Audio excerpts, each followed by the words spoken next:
pilih ini, nanti kau perbesar bagian sini, ini perbesar, nanti keluar begini dia. Nah, ini sudah dia punya epitel selapis kolumner. Lihat, epitel selapis kolumner dia yang ada di usus. Nih. Dia sebenarnya kurang jelas sudah ini. Pokoknya dia kayak dia punya tinggi itu lebih daripada dia punya lebar. Makanya dia kelihatannya seperti silinder. Makanya disebut dengan epitel selapis kolumner. Dia fungsinya kalau di usus itu ada yang berfungsi untuk absorpsi. Terkadang juga pada beberapa jenis sel dia bisa berfungsi untuk sekresi. Misalnya ini sel goblet. Pernah ada diajar sama dokter Yuli tentang sel goblet? Atau belum? Sudah Kak, waktu belum. Oke. Jadi yang mempunyai fungsi absorpsi yang ada di usus itu namanya enterosit. Dia punya fungsi absorpsi, tapi pada beberapa sel lain itu misalnya seperti bisa muncul sel goblet. Sel goblet itu juga bentuknya secara tidak langsung dia sebenarnya kayak epitel kolumner juga, tapi dia fungsinya dia untuk menghasilkan mukus. Mungkin kamu sudah belajar di semester 1 toh?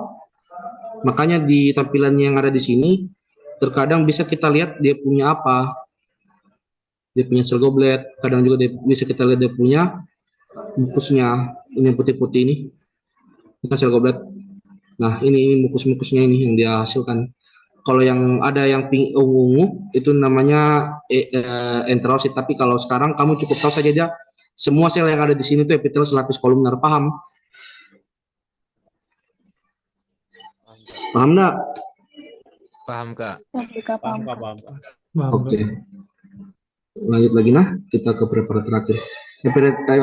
Preparat terakhir itu epitel semu berlapis kolumner. Apa itu semu? Atau pseudo? Palsu Kak. Hah? Palsu. Oke, itu nah. Jadi kenapa dia dibilang palsu? Karena dia punya sel itu dia kelihatannya seperti berlapis, tapi sebenarnya dia tidak berlapis. Kenapa dia bisa tidak berlapis itu karena ada beberapa hal. Jadi preparat yang digunakan untuk yang kau pelajari epitel ini itu preparat apa dia? Ada yang tahu preparat apa? Trakea Kak. Oke. Sekarang masukkan di pikiranmu bahwasannya hampir semua untuk organ-organ pernapasanmu atau ruang pernapasanmu itu hampir semuanya diisi sama epitel ini, epitel pseudostratificatum kolumner ini. Kenapa bisa? Karena dia hampir mengisi di banyak rongga. Misalnya dia bisa ada di rongga pernapasan ya. Dia ada mulai dari hidung bisa muncul sampai ke laring, masuk ke dalam trakea masuk di bronkus, dan berakhir juga di bronchus. Begitu dia masih bisa muncul. Makanya pada beberapa kondisi kita juga itu bisa sebut dia ini sebagai epitel respiratorius. Karena ini epitel dia cuma muncul saja di organ respirasi, di organ lain dia tidak muncul nih. Paham? Nah, sekarang saya mau jelaskan, tadi kan saya bilang dia kelihatannya seperti berlapis, tapi sebenarnya dia tidak berlapis. Itu dikarenakan pada epitel yang ada pada trakea ini, dia pada beberapa sel itu dia tidak sampai di permukaan. Lihat ini yang saya tunjuk ini kan epitel ini kan sel yang bisa sampai di permukaan. Toh? Lihat Ji. Oke, ini sampai di permukaan dia punya epitel. Nah, tapi pada beberapa sel dia tidak sampai di permukaan, dia tertanam. Bisa karena memang pertumbuhannya, tapi biasanya dia tertanam itu karena sel-sel yang di sekitarnya itu dia menutupi jalannya untuk keluar. Misalnya seperti kondisi ini, dia tertutup tidak bisa dia keluar. Makanya karena hal itu ada inti sel atau selnya itu beda tingginya dia. Tapi sebenarnya masih satu lapis. Karena kenapa saya bilang satu lapis? Karena ini masih menempel di permukaan. Ini menempel di permukaan, ini menempel di permukaan, ini menempel di permukaan. Beda kalau dia dua lapis. Kalau dua lapis kan dia lapis pertama, lapis kedua, atau kentar dia punya epitel yang di lapis kedua itu pasti dia mengikat sama epitel di lapis pertama. Tapi di sini dia tidak. Dia cuma satu lapis, tapi dia ada beberapa sel yang tidak sampai di atas karena dari sel lain itu menutup jalannya. Makanya dia kelihatannya seperti berlapis. Lihat ini seperti ini lebih tinggi tingkatannya toh, ini pendek, ini tinggi, tinggi, pendek. Makanya dari hal itu dia punya inti nukleus itu tidak sejajar dan tidak sama rata. Makanya nanti di preparat dia kelihatannya seperti berlapis, tapi sebenarnya tidak berlapis. Makanya dibilang epitel pseudostratificatum columnar atau epitel berlapis semu atau palsu.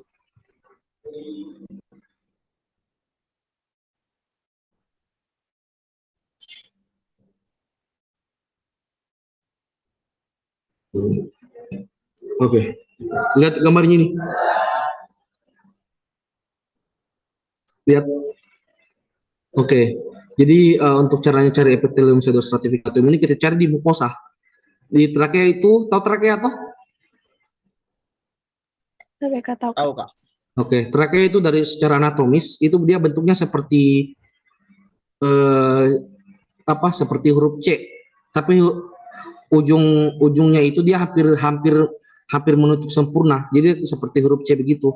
Nah, di bagian dalam dari trakea itu di situ sudah dia punya epitel respirasi yang bersentuhan langsung sama apa? Sama sama apa? Ada yang tahu? Sama udara. Energi. Tapi Kak bisa diulang Kak. Jadi dia punya di trakea itu di bagiannya kita mau cari epithelium pseudostratificatum itu kita cari di bagian lapisan mukosa. Trakea itu banyak lapisannya deh, tidak cuma satu lapisan, dia banyak lapisannya, bisa sampai di cartilago. Makanya di preparatmu itu ada yang cartilago hyalin, dia juga pakai preparat trakea, tapi di sini saya mau ajarkan kamu yang bagian epitelnya saja. Nah, jadi untuk preparatnya itu yang pseudostratificatum columnar ini dia adanya di lapisan mukosa. Anggaplah mukosa itu bagian dari trakea yang bersentuhan langsung pada udara atau dia bagian luarnya.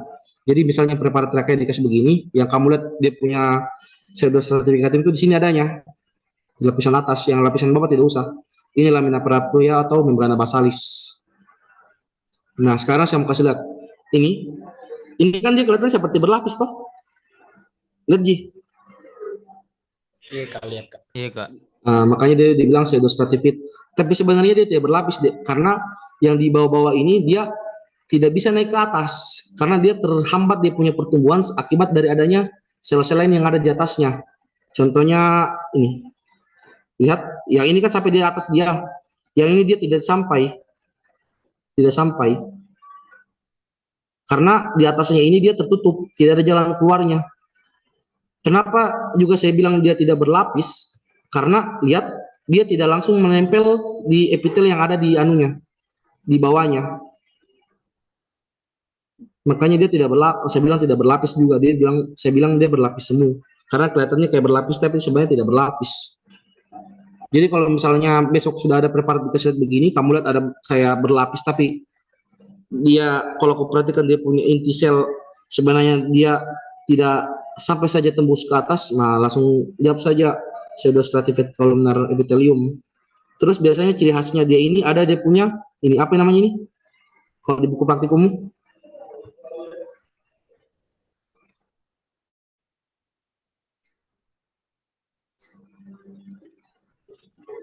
Fili bukan Kak itu?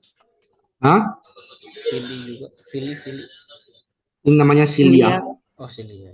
Bedakan fili sama cilia. Fili itu biasanya dia di usus. Kalau di organ pernapasan kita kenal dia dengan cilia. Makanya kalau ada beberapa dokter, kemarin saya pernah diajar sama dokter Cici, sebenarnya untuk penyebutan dari epitel ini jangan cuman sampai di kolumnar saja. Dia harusnya ada epithelium pseudostratificatum columnar ciliatum. Karena dia ada bersilia. Paham? Paham nggak Pak? Oke. Oke, sekarang ada yang mau bertanya tentang epitel 1 sebelum kita masuk ke epitel 2.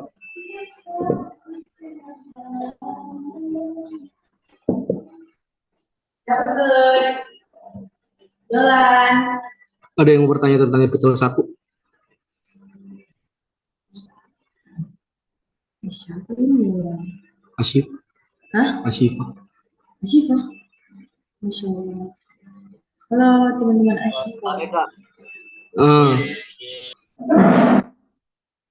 Jadi Kak, kalau misalnya kita besok jawabnya kayak seperti epitelium pipi, kubus itu dibenarkan Kak atau disalahkan Kak?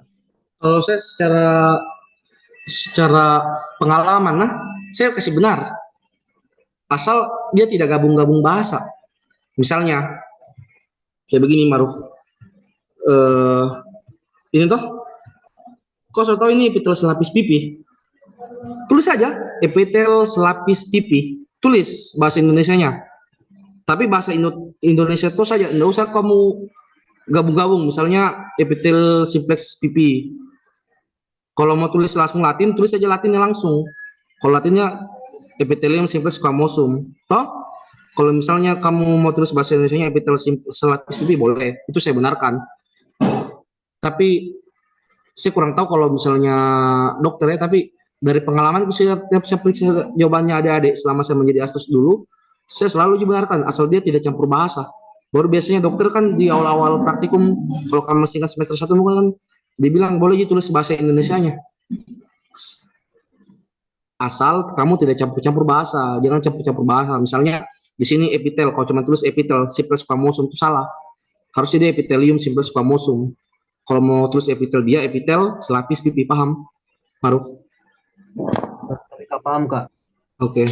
Ada lagi yang mau ditanya?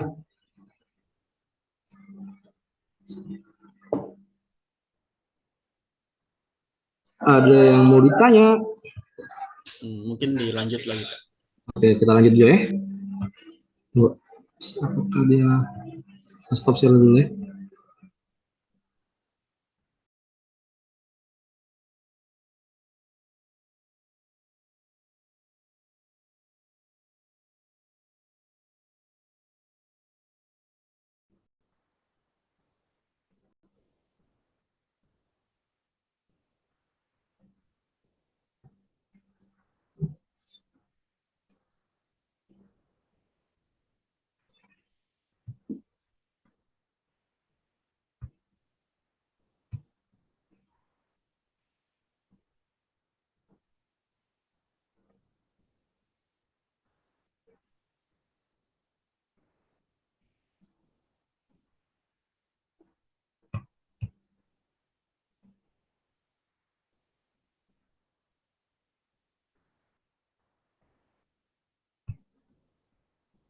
Oke.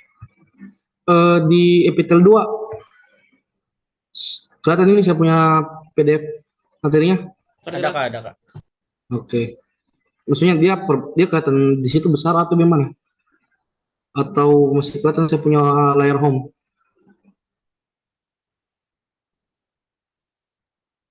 Besar Kak. Besar gitu? Oke, langsung saja. Di preparatnya epitel 2 apa semua?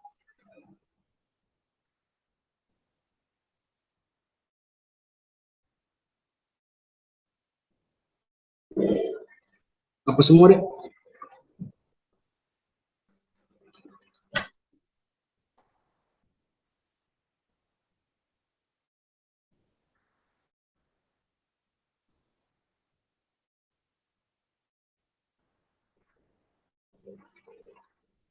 Oke.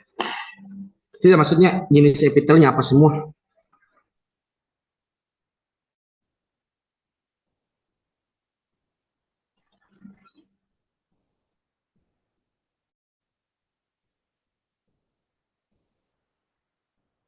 Oke. Oke. Oke, sebelum saya lanjut ke preparatnya, saya kasih dulu kamu penjelasan. Apa bedanya sebenarnya epitel 1 sama epitel 2? Kalau epitel 1, tadi kan saya bilang tentang selapis 2 lapis, toh. Kalau epitel 1 selapis, epitel 2 itu 2 lapis. Nah, sekarang kita belajar 2 lapisnya. Nah, untuk tadi kan saya jelaskan di awal, kalau untuk salah satu fungsinya dari epitel itu ada berfungsi untuk proteksi. Jadi proteksi dalam hal ini dia berfungsi untuk melindungi organ yang ada di bawahnya, atau dia melapisi organ, itu fungsinya. Dia berfungsi untuk melindungi. Ketika dia sudah masuk ke dalam epitel yang 2 lapis, secara tidak langsung dia sudah mengambil fungsi proteksi, karena dia dua lapis, karena diharapkan dengan adanya dua lapis itu dia bisa melindungi organ-organ yang ada di bawahnya. Paham? Paham nggak? Oke. Nah, sekarang yang ada di buku praktikum kan dia ada berapa preparat? Yang epitelnya itu ada 4 ya? 5. Yang epitel 2. Ada 4 Kak. Ada 4 Kak. Ada 4 ya. Tunggu. Oke, ada 4. Jadi pertama ada epitel selapis pipi menanduk sama tidak menanduk. Sebenarnya kalau secara gambaran histologis dasar kan dia bedanya selapis sama dua lapis itu dari lapisannya tuh. Dia secara umum fungsinya untuk proteksi. Nah, sekarang kita tinggal pelajari saja dia punya bentuk histologinya. Langsung saja nah.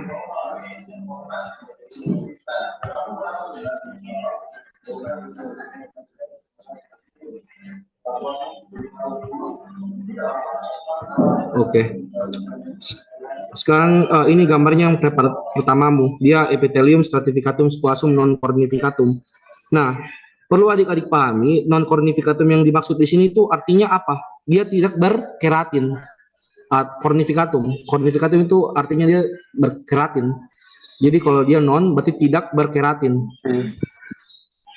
Jadi dia dari organnya itu dia tidak ada keratinnya di bagian paling luar. Atau bisa juga kalau bahasa Indonesia ini epitel berlapis pipi tidak menanduk. Menanduk itu artinya berkeratin. Paham? Paham Ji? Paham Kak. Oke. Di sini preparat yang digunakan itu esofagus. Cara identifikasinya gampang. Pertama lihat dia punya epitel, itu dia epitel yang untuk selapis, epitel berlapis pipi itu biasanya dia berlapis-lapis, dia punya lapisan. Berbeda dengan beberapa epitel yang berlapis, misalnya seperti berlapis kolumner itu biasanya dia cuma satu lapis atau dua lapisan atau 3 lapisan. Tetapi kalau yang untuk berlapis pipi, baik itu menanduk atau tidak menanduk, dia biasanya dia berlapis-lapis. Berarti kan ini kan bagian dasar dari lapisan mukosa yang ada di dalam esofagus. Nah, nanti di sini ini sebenarnya dia masih epitel saya lupa apa nama selnya. Hanya ini namanya sel basal deh. Sel basal itu nanti kalau kamu sudah belajar di sistem digestif atau sistem kulit, dia berfungsi untuk memproduksi sel-sel yang ada di atasnya. Jadi kalau secara perjalanan sel-sel basal ini nanti dia akan naik ke atas, dan pada saat dia naik ke atas dia akan berdiferensiasi menjadi mengikuti sel-sel yang ada yang memang dia harusnya berdiferensiasi. Jadi di sini kan dia belum kelihatan seperti epitel selapis pipi, tapi ketika dia sudah mulai matur atau matang, dia akan naik ke atas, baru dia menjadi epitel selapis pipi. Ini kan gampang diidentifikasi toh, epitel selapis pipi ini. Dia ini epitelnya, lihat dia punya tinggi sama lebar, dia tingginya dia kurang, tapi lebarnya dia lebih ini. Baru kadang dia punya inti sel itu dia lonjong. Paham? Nah, maksudnya dia tidak menanduk itu di atasnya dia tidak berkeratin. Tidak ada keratinnya. Keratin itu kalau kamu pernah dengar kulit mati, nah mirip-mirip itu. Paham? Paham Kak. Paham Kak. Oke. Untuk epitel berlapis pipi tidak menanduk ini sebenarnya dia selain di esofagus dia juga bisa ada di ini. Kalau kamu buka mulutmu itu di bagian dekat-dekat tonsil atau daerah faring, itu dia di situ sudah berlapis pipi sudah. Hanya kan dia mukosanya itu dia tidak berkeratin, beda dengan keratin yang ada di kulit. Sebentar saya kasih lihat bedanya. Jadi dia dari epitel langsung langsung kosong, karena sampai sini saja dia punya batas mukosa. Jadi kalau misalnya besok lihat preparat ini toh, langsung dijawab sudah pasti esofagus. Kalau ditanya fungsinya, ya otomatis langsung dia apa fungsinya? Kalau berlapis begini? Proteksi Kak. Proteksi Kak. Proteksi Oke. melindungi. Kalau secara spesifik proteksi apa?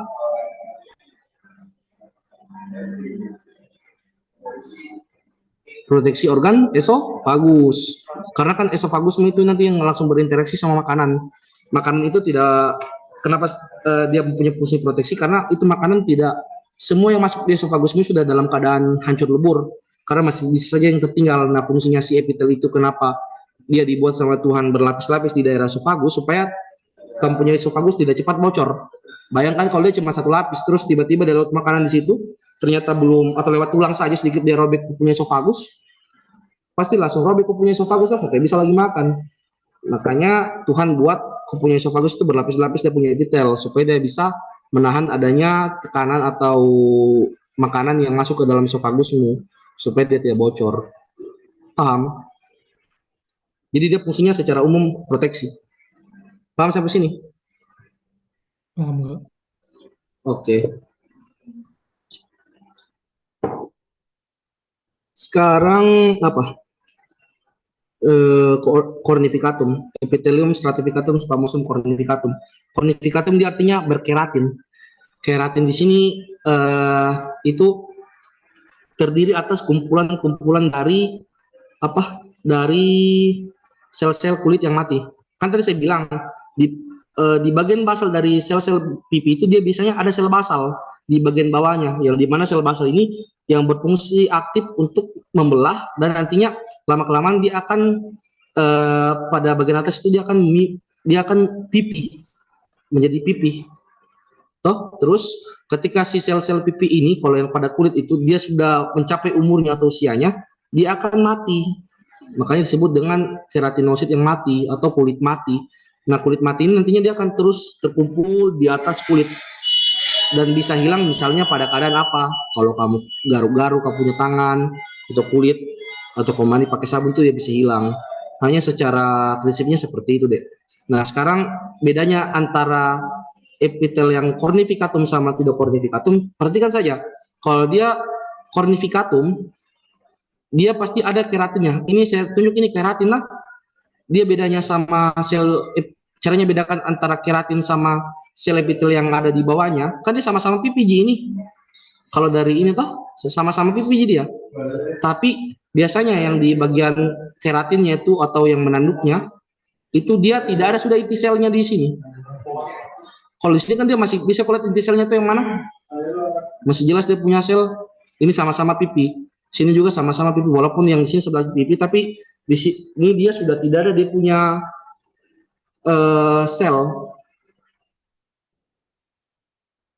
Paham? Makanya dibilang dia keratin atau kulit mati. Paham sampai sini? Paham nggak? Oke, kalau misalnya saya tunjuk ini, daerah ini sampai sini, ini apa ini?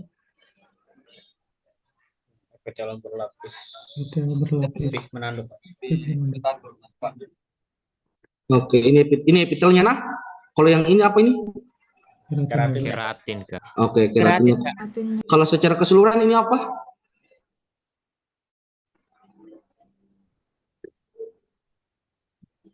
Apa ini? Berlapis pipi menanduk. Kulit, Kak. Oke, perhatikan ini ada keratinnya yang tadi yang dia non cornificatum dia tidak ada keratinnya. Jadi dia setelah epitelnya atau selnya sudah di atasnya kosong. Paham? Paham, Kak. Oke, lanjut lagi kita pakai apa? Epithelium stratificatum columnar. Nah,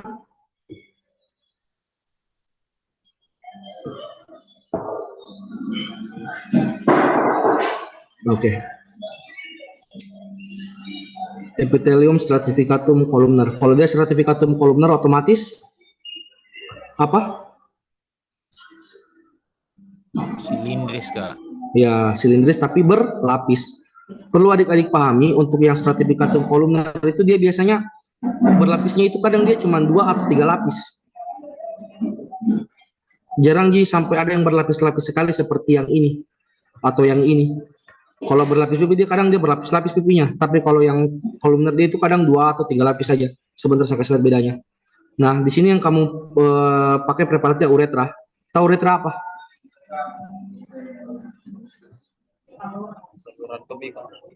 Hah?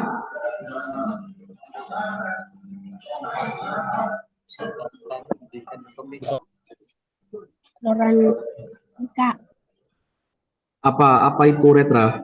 Saluran kemih, Kak. Saluran kemih, Kak. Di bagian mana adanya? Epididymis, Kak. Oke, jadi uretra itu nama lainnya saluran kencing. Oke.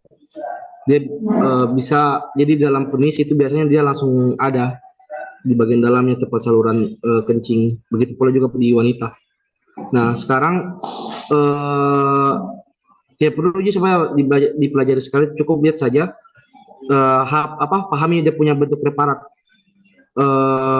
Ini lumen, yang putih-putih ini lumen lah, jangan saya besok ditunjuk ini daerah kosong ini lumen, daerah kosongnya kamu tidak tahu. Dia kamu sudah tahu ini pasti preparatnya stratificatum columnar karena sudah pernah lihat gambarnya toh. Tapi kalau dia tunjuk yang daerah putihnya namanya lumen lah. Nah, epitelnya itu adanya di lapisan mukosa dari uretra. Lihat di sini yang sudah saya perbesar. Di sini terdiri atas beberapa lapisan. Pada lapisan mukosa ini sudah, kalau yang pink lebih pink muda ini lapisan ototnya, ini mukosanya. Lihat di bagian mukosanya itu dia terdiri dari beberapa lapis epitel kolumnar. Dia beda dengan epitel pipi. Kalau pipi dia kentara sekali, dia punya pipinya, tapi di sini dia masih kelihatan seperti apa? Silinder.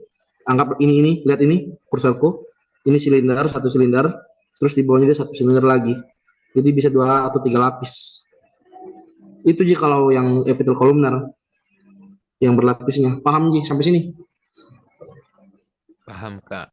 Kamu, Kak. Oke. Lanjut lagi. Sebenarnya yang berlapis ini gampang Ji, kita pahami dia kalau kau sudah paham sama epitel satunya pada saat dia jadi selapis. Kalau secara fungsional kalau misalnya secara fungsional ini epitel ini apa fungsinya? Yang ini yang ada di uretra? Ada yang tahu? Proteksi, Kak. Oke, tetap juga proteksi itu. Bayangkan kamu kencing terus tiba-tiba kandung kemihmu dia sudah berusaha untuk mengempeskan dia punya urin yang ada di dalam kandung kemih, otomatis pasti tekanan meningkat toh. Tekanan meningkat, kamu kencing, si epitel yang ada di sini sudah yang berfungsi untuk memproteksi jaringan ikat di bawahnya supaya dia tidak gampang luka. Makanya dia dibuat berlapis-lapis. Nah, sekarang epitel terakhir, epitel transisional.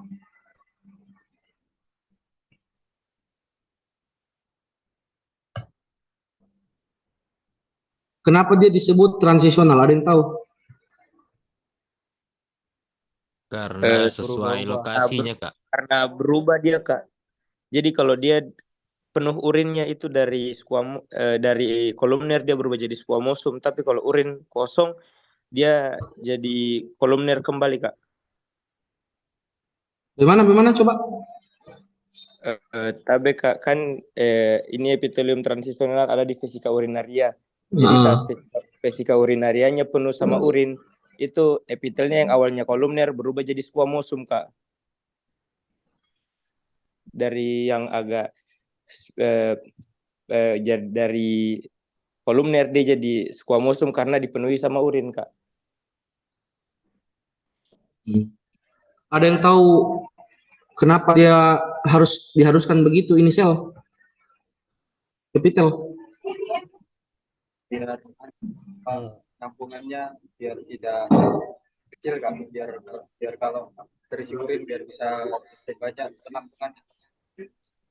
Oke, berarti so paham toh kenapa dia bisa berubah bentuk itu, karena untuk apa? Mempertahankan dia punya supaya dia punya urin itu dapat tertampung dengan lebih baik. Misalnya kan dia dalam keadaan kosong, kalau misalnya kosong urin dia dalam keadaan kolumnar, jadi dia dalam keadaan silinder dia. Jadi otomatis dia punya ruangan yang ada pada vesika urinari atau kandung kemih itu dia pasti lebih sedikit dibanding ketika dia menjadi pipi.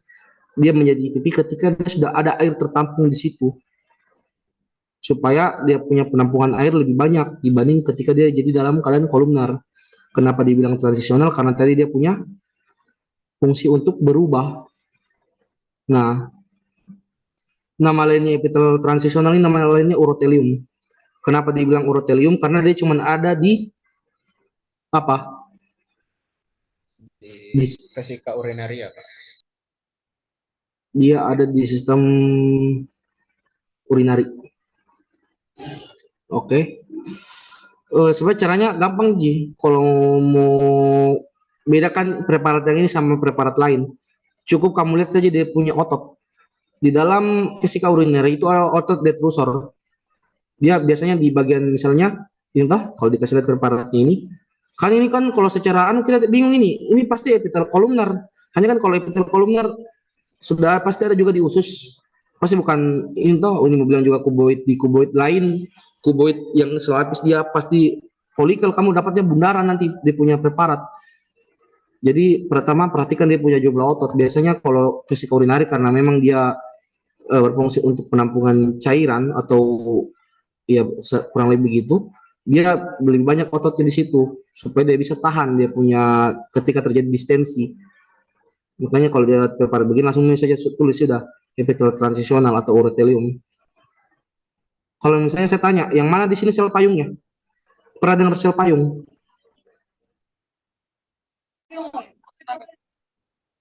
Hah? Pernah dengar? Oke, apa itu sel payung? Sel yang melindungi dari sifat toksik urin, Kak. Oke, jadi anggaplah ini mukosa. Urin itu pekat di aslinya, dia pekat karena dia merupakan hasil pembuangan atau detoksifikasi langsung dari ginjal toh. Jadi semua hal-hal atau bahan kimiawi yang tidak dibutuhkan oleh tubuh itu akan dibuang dari oleh ginjal dalam bentuk urin. Nah, ini kan vesika urinari dia berfungsi untuk tempat penampungan. Jadi dia tidak langsung loss, misalnya air yang dari ginjal itu tidak langsung loss langsung masuk ke dalam tempat pembuangan akhir atau dalam hal ini adalah penis. Dia biasa tertampung dulu di sini. Karena dia tertampung, maka Tuhan menciptakan kamu dalam keadaan yang memang sudah siap untuk hal itu. Makanya dia di bagian lapisan mukosa atau di bagian epitel transisionalnya itu dia juga tidak dia juga dia buatkan kamu mekanisme perlindungan supaya bisa tubuhmu itu menahan efek dari kondisi toksik dari urin atau hipertonik dari urin. Makanya di bagian kalau diperbesar lapisan mukosanya itu biasanya di beberapa bagian urotelium atau epitel ini terdapat namanya sel payung, yang dimana sel payung ini nanti yang akan berfungsi untuk menahan sifat toksik dari urin. Ini dia biasanya di bagian atasnya dia. Tidak juga semua selnya itu dibilang sel payung, tapi biasanya dia bagian atas. Karena dia yang bersentuhan langsung sama urin. Jadi dia yang berfungsi untuk menahan. Itu paham sampai situ? Paham jika? Oke. Jadi beda itu antara urotelium sama sel payung. Nah, sel payung dia selgi. Urotelium dia itu sel payung sudah pasti ada di situ. Hanya tidak semua sel yang ada di urotelium itu sel payung. Biasanya sel payung dia di bagian atas atau apikal dari sel atau epitel. Di bagian atas dia yang langsung bersentuhan sama urin.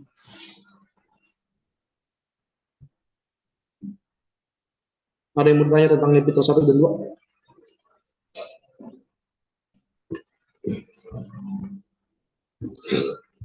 Ada yang mau bertanya?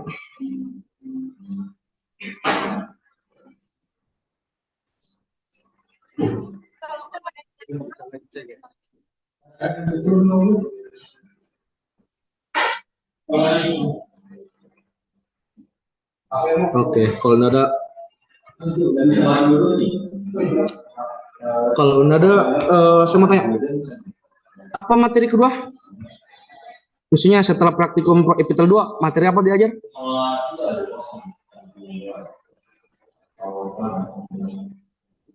Oke, jaringan ikat dulu berarti toh? Jaringan ikat apa semua preparat kok dikasih?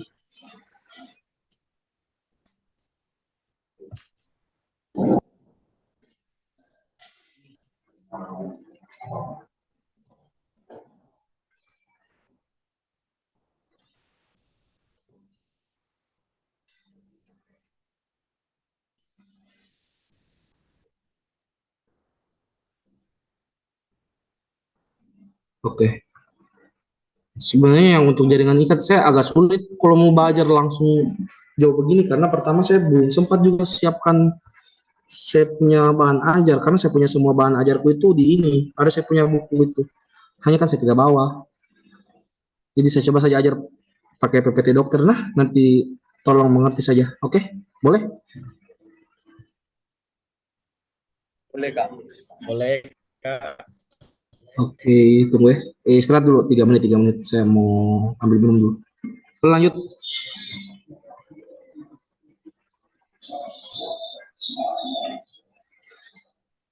Tes masih ada orang? Boleh, Kak. Tapi ya Kak. Iya, Oke, Kak. kita lanjut ya. Oke, sekarang kita berbicara tentang jaringan ikat. Jaringan ikat itu, maaf, sebelumnya sih saya ajar saja langsung dari buku John Queran ya. Karena setelah saya cari PPT-nya ternyata memang tidak ada untuk PPT jaringan ikat yang ada di saya. Jadi saya ajar saja dari buku John Queran langsung. Karena dokter-dokter yang ada di history itu sebenarnya dia bahan belajarnya memang dari John Queran semua aja. Jarang dia ada pakai buku-buku lain seperti di Fior dan lain-lain. Dia biasanya John Queran aja dia bahan belajarnya. Nah, lanjut. Jadi jaringan ikat itu dari namanya sudah bisa kita terawang dia fungsinya pasti untuk apa. Jadi fungsinya dia untuk mengikat. Dia bisa berfungsi untuk mengikat sel-sel yang ada di sekitar atau bisa juga mengikat jaringan lain. Seperti tadi di epitel, ingat ada yang saya bilang tadi lamina basal atau membrana basal itu dia masuk dalam jaringan ikat. Jadi fungsinya tadi membrana basalis dia untuk mengikat epitel yang ada di atasnya. Jadi seperti itu fungsi secara umum. Nah, sebelum kita masuk ke dalam tipe-tipe jaringan, perlu adik-adik ketahui bahwasannya jaringan ikat ini tersusun oleh banyak jenis sel. Tapi di sini saya mau ajar tentang fibroblast saja. Jadi fibroblast itu kalau di jaringan ikat dia berfungsi untuk mensintesis serat-serat. Nanti untuk penjelasan seratnya nanti. Dia berfungsi untuk mensintesis serat baik dalam hal ini adalah matriks ekstraseluler maupun yang bukan matriks ekstraseluler.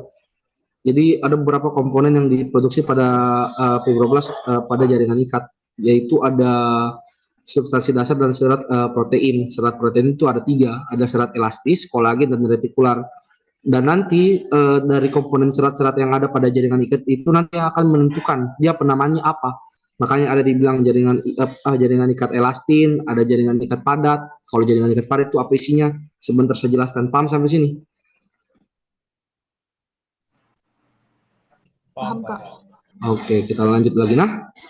Oke, secara mikroskopis nanti kalau misalnya di jaringan ikat kamu lihat ada sel-sel seperti ini di dalam jaringan ikat. Misalnya ini sebenarnya lebih kelihatan jelas di tendon. Nanti itu ada preparat tendon yang untuk jaringan ikat padat teratur. Itu kamu nanti akan banyak menemukan sel-sel seperti ini berbentuk lonjong dengan berwarna dia itu warnanya seperti keunguan. Dan ini sudah yang disebut dengan fibroblast. Jadi besok misalnya ada kamu soal tentang jaringan ikat, kamu sudah tahu ini jaringan ikat, tapi ditanya jenis selnya ini apa, tinggal sebut saja ini fibroblast, sudah pasti fibroblast karena ini sudah sel yang paling banyak ada di jaringan ikat. Karena dia berfungsi untuk mensintesis semua serat-serat. Ini kan serat-serat ini, serat-serat jaringan ikat. Yang dimana serat-serat ini nanti ketika dia sudah bersatu, dia akan membentuk jaringan ikat yang sempurna. Misalnya apakah jaringan ikat longgar, jaringan ikat padat, jaringan ikat elastis, dan lain-lain. Oke. Terus juga ada beberapa sel lain seperti sel mas, tapi cukup tahu saja nah, dan lain-lain. Terus kita pindah langsung ke serat. Nah, serat itu kita bagi menjadi 3. Ada serat kolagen, serat elastin, sama serat retikulen. Serat kolagen, saya rasa kamu sudah pernah pasti dengar kolagen, tidak mungkin tidak pernah dengar. Kolagen itu dia banyak tipenya ya. Dia masuk di dalam banyak tipe, bahkan dia sampai 14 tipe. Tapi itu juga ada fungsi-fungsi utamanya. Misalnya seperti kolagen tipe 1 itu adanya di kulit, tendon, dan tulang. Kenapa saya ajar ini? Karena bisa saja nanti dokter tanyakan di preparat ini, misalnya kamu tahu ini preparat tendon, otomatis kalau tendon dia jaringan ikat longgar, jaringan ikat padat teratur toh. Ditanya di tendon itu kolagen tipe apa? Jadi langsung tahu kolagen tipe 1. Kalau di dalam tulang rawan atau kartilago itu dia itu adalah kolagen tipe 2. Kalau kolagen tipe 3 itu adanya dia di kulit otot pembuluh darah serta sering bersama-sama dengan kolagen tipe 1. Kalau kolagen tipe 2 itu adanya di tulang rawan. Ingat ini nah, jangan sampai ditanya. Oke, untuk serat-serat yang lain sama Ji. Hanya untuk yang serat elastin dia punya komposisinya itu berbeda, agak sedikit berbeda dengan kolagen. Dia punya komposisi dia lebih renggang begitu, dia punya komposisi serat sehingga dia mempunyai fungsi yang lebih elastis. Sedangkan retikulin dia untuk seratnya dia seperti membentuk jala-jala. Jadi saya bilang dia kayak jala-jala begini karena dari serat ini nanti akan terbentuk beberapa atau akan mengikat pada beberapa organ. Salah satunya itu ada pada limfonodus, atau kalau kamu pernah dengar kelenjar getah bening, nah itu di situ dia mainnya ini. Sebelumnya ada di praktikum kan yang jaringan ikat retikular? Ada Kak. Ada. Preparat apa dia pakai?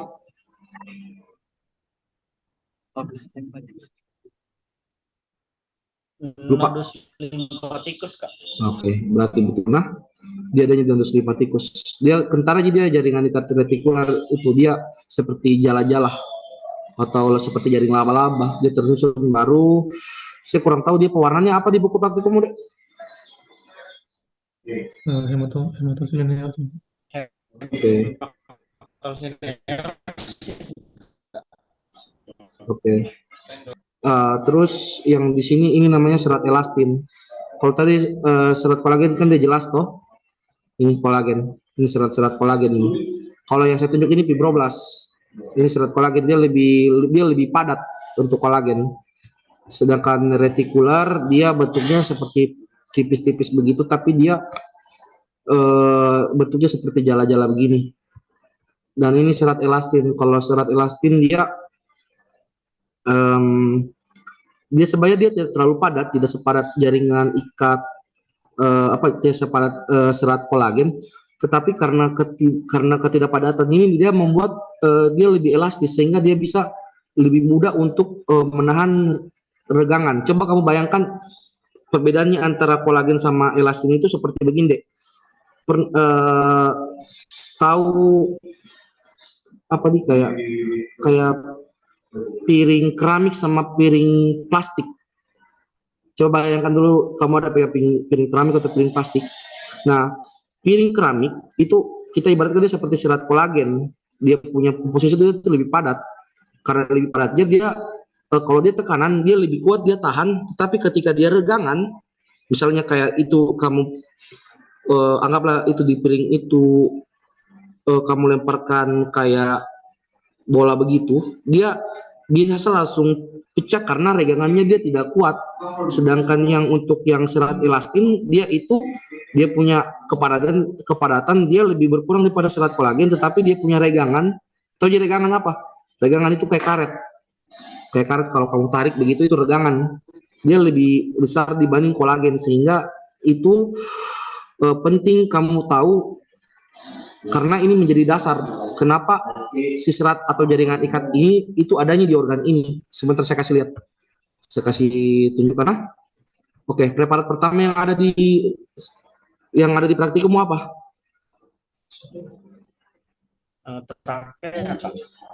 Trakea itu preparat jaringan apa? Jaringan ikat apa? Jaringan ikat longgar dan jaringan elastis Kak. Oke, tunggu ya, kita coba cari di sini kalau ada jaringan ikat longgarnya.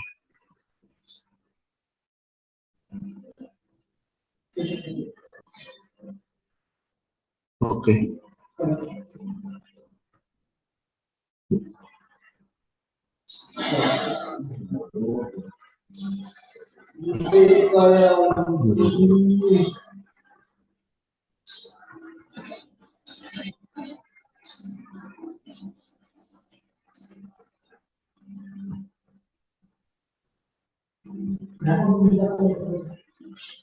Jadi preparat apa pertama tadi? Eki. Trakea Kak. Trakea di situ jaringan ikat apa? Jaringan ikat longgar dan elastis, Kak.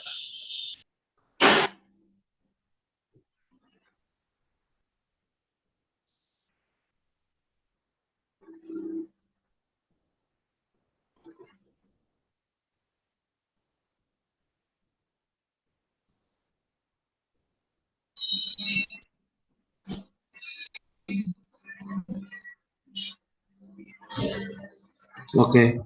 Oke, kita coba buka di buku praktikum lihat bagian 3 itu jaringan ikat areolaris atau tectus connectivus areolaris atau jaringan ikat longgar. Di situ preparat yang digunakan itu preparat trakea. Oh, ini saya pakai yang preparat tadi lah. Soalnya saya belum sempat SS dan saya malas cari tadi di buku Junpera lagi. Dia pakai preparat trakea. Jadi secara tidak secara struktur mikroskopis itu trakea seperti ini deh, dia punya lapisan. Terus lihat di dalam anumu, di dalam apa? Di dalam itu dibilang kan dia cari tunica adventitia yang berada setelah cartilago. Di sini ditemukan jaringan ikat longgar yang tersusun oleh sel-sel fibroblas yang kurang spesifik penampakannya. Serabut-serabutnya dapat berupa serabut kolagen dan elastik yang tersusun jarang. Pada pewarnaan ini tidak dapat dibedakan kedua tersebut. Nah, sebenarnya itu trakea kan dia bentuknya seperti saya bilang tadi seperti cincin. Kamu bayangkan cincin, jadi dia ada bagian dalam seperti huruf C. Jadi dia ada bagian dalam yang bersentuhan langsung sama udara sama bagian luar yang nantinya bagian luar ini akan bersentuhan langsung sama organ.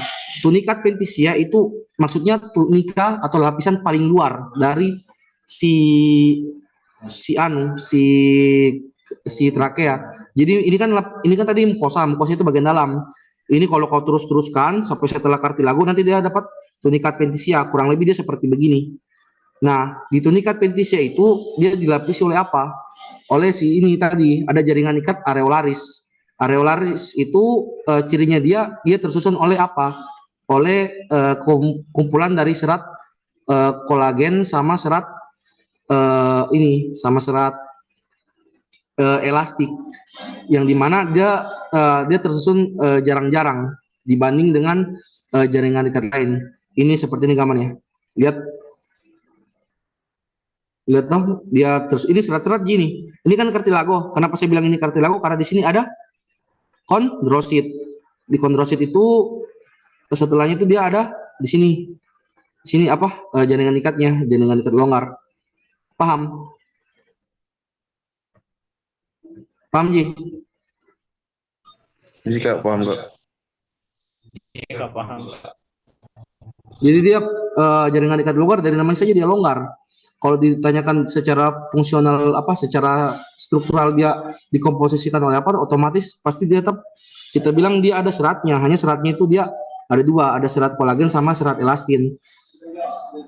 Tapi saya lupa bagaimana komposisinya. Biasanya yang menentukan penamaan dari jaringan ikat itu dia dari komposisinya. Seperti nanti di jaringan ikat padat itu dia lebih dominan serat kolagen dibanding dengan serat elastin. Begitu pula kalau pada jaringan ikat elastin itu dia pasti lebih banyak serat elastinnya dibanding serat kolagennya. Paham?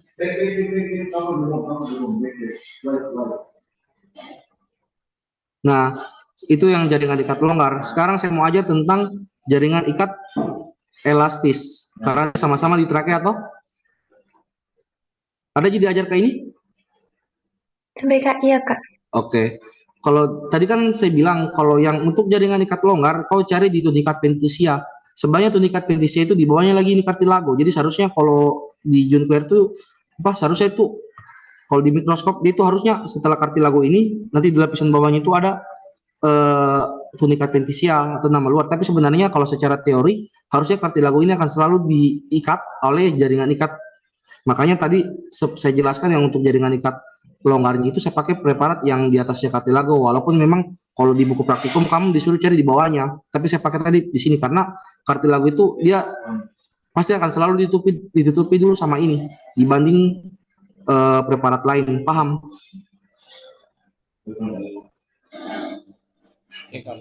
Oke, sorry ya kalau tidak kamu tidak terlalu paham, soalnya saya juga bingung juga mau jelaskan kamu kalau tidak langsung begitu.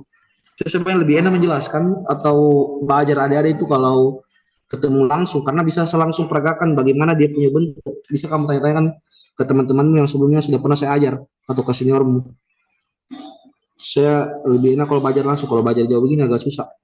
Jadi lanjut lagi, jadi preparat yang kedua di jaringan ikat kan itu ada jaringan ikat apa elastin.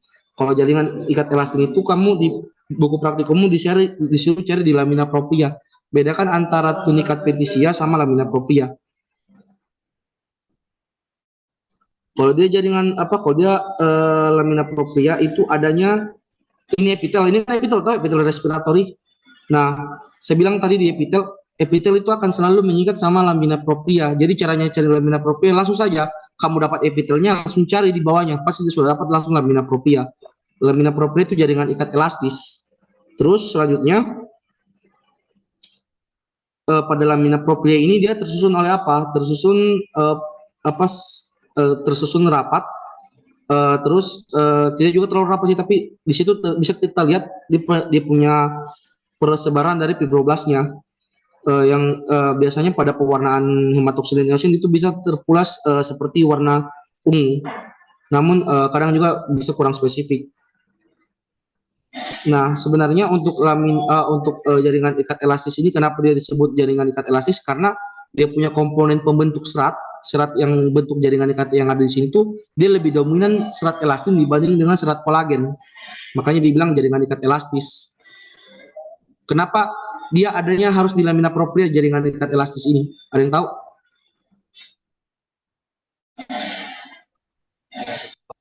Hah? Makanan. Kenapa? Kenapa jaringan ikat elastis ini dia harus ada di bawahnya tepat di epitel atau di lamina proprianya? Kenapa tidak di sini saja dia?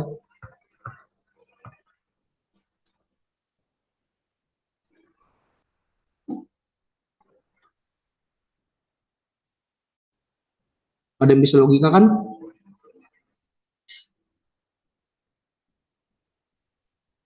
Karena coba siapa? Langsung bicara. Untuk mengikat epitelnya, Kak. Iya, itu kan fungsinya secara sederhana. Tapi saya tanya, kenapa dia harus memang di bawahnya ini jaringan ikat elastis? Kenapa dia harus di bawahnya epitel? Kenapa? Kak, Boleh. mungkin karena keluar masuknya zat atau nutrisi. Oh, sebenarnya karena untuk memudahkan pergerakannya. Kamu bayangkan, misalnya ini kan epitel, apalagi kayak trakea kan dia otomatis dia bersentuhan langsung sama udara. Ada udara yang masuk, ada udara yang keluar. Otomatis epitel yang di atas ini ada kecenderungan untuk bergerak. Bayangkan kalau misalnya di sini dia padat, jaringan ikat padat, yang di mana dia lebih banyak kolagennya dibanding serat elastinnya, otomatis dia jadi kaku. Karena kaku, otomatis dia pasti akan mengganggu fungsi dari jaringan ikat di atasnya. Paham? Makanya dia di lamina propria itu yang mengikat epitel langsung biasanya dibuat jaringan ikat elastis. Dia tidak langsung padat. Begitu, paham? Paham, Kak. Tapi Kak, ya paham, Kak. Oke. Jaringan ikat selanjutnya apa lagi yang diajar? Di praktikummu saja. Itu Kak, jaringan ikat padat reguler di tendon. Oke. Sekarang kita langsung belajar padat reguler dengan padat tidak reguler, padat reguler dengan tidak reguler. Tunggu nah.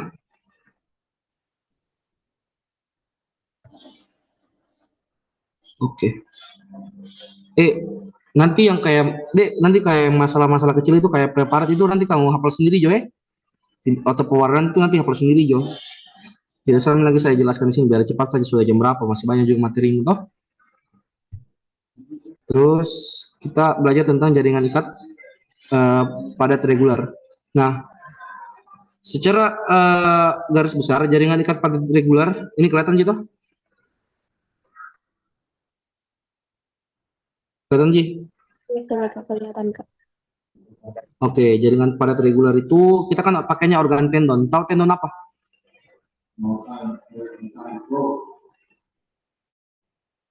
Apa tendon?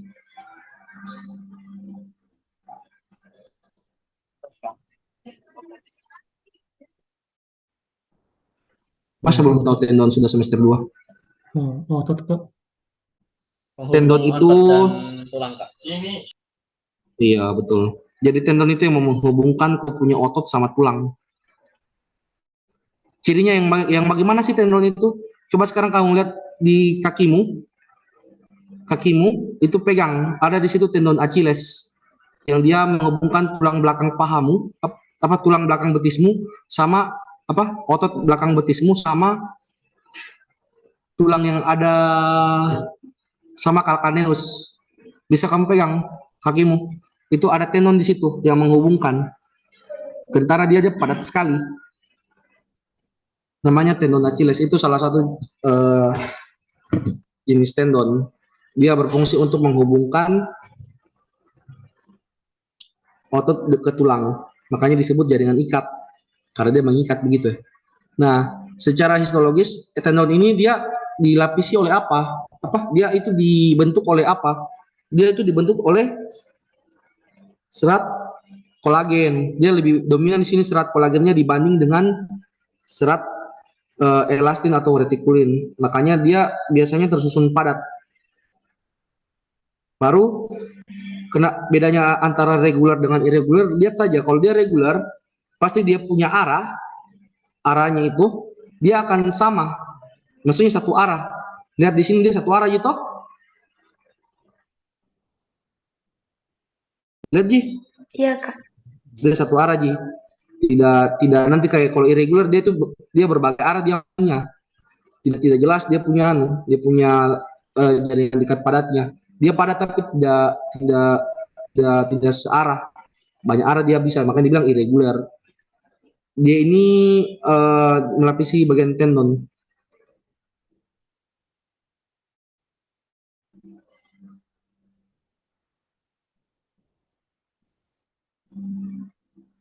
Nah, yang produksi si serat kolagen yang ada di sini apa?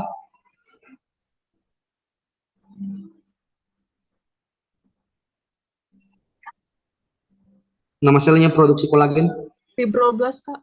Oke, ingat itu nah, jangan sampai besok dikasih keluar preparat ini. Kamu sudah tahu ini sudah pasti nonton.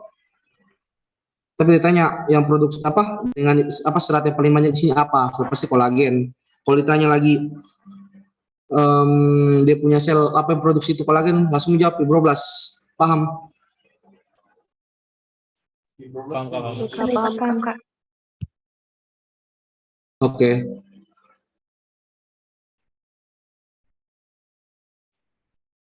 Oke, ini jaringan ikat padat tidak reguler yang gambar D.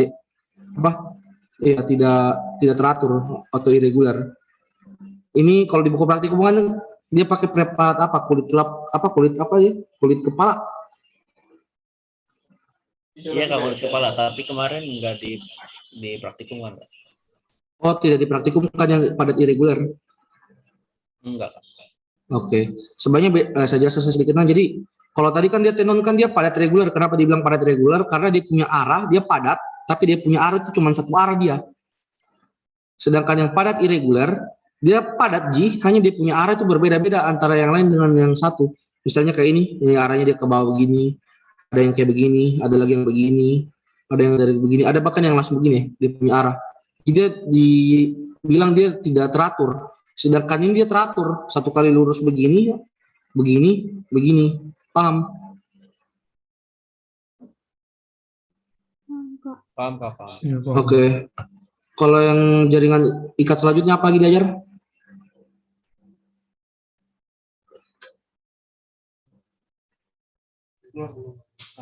Itu yang jaringan lemak kak di kulit. Kalau jaringan lemak sebanyak mengajarkan lagi jaringan lemak, bukan sudah masuk lalu di lipid droplet? Iya kak, sudah. Sudah toh? Kurang lebih sama aja itu jaringan lemak sama lipid droplet itu. Tinggal kamu cari saja di lapisan lapisan ketiga itu, lapisan paling bawah seputis. Lihat di situ dia punya jaringan lemak di situ, karena dia nanti terisi oleh lipid-lipid dalam bentuk gelembung atau lipid droplet. Kalau di sini tidak ada sih, saya lihat dia punya gambar. Di situ apalagi jaringan ikat retikuler ada diajar? Dari Kak ada. Hah? Ada dipraktikumkan.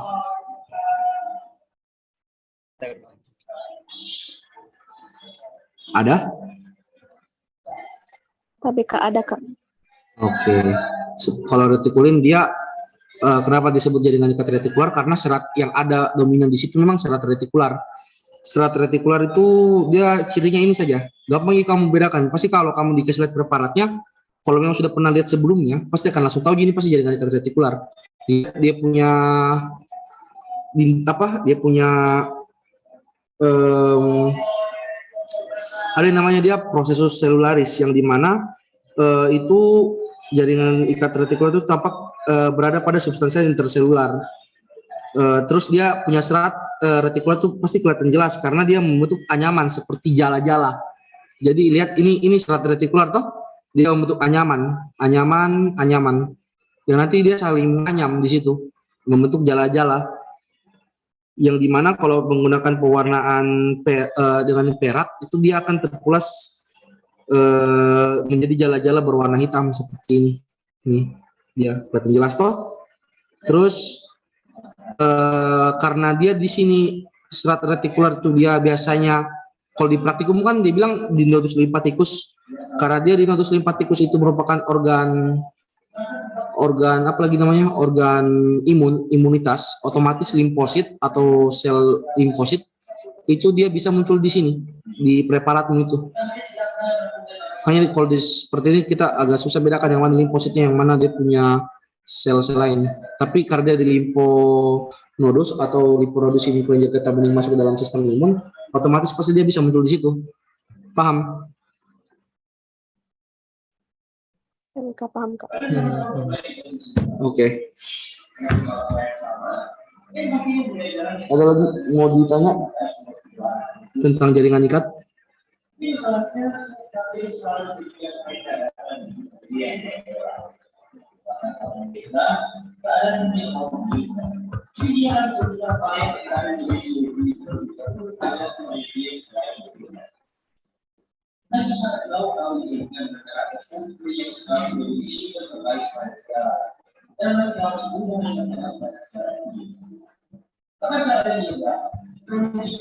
Ini yang jaringan ikat adipos sana. Gambarnya dia kelihatan jelas. Kenapa yang ini hitam, yang ini dia putih? Ada yang tahu?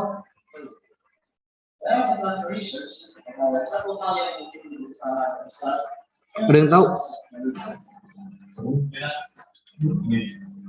Beda pewarna. Iya, karena beda pewarnaannya. Kalau dia pewarnanya dia dengan pewarnaan hematoksilin eosin, maka dia punya jaringan ikat adiposan itu dia akan berwarna putih dia. Sedangkan kalau kamu warnai dia dengan pewarnaan osmium tetroksid, dia punya jaringan ikat adiposa atau lemaknya itu dia akan berbentuk hitam. Begitu, paham? Paham Kak, Pak? Paham, Pak. Oke. Habis jaringan ikat apa lagi dipraktikumkan?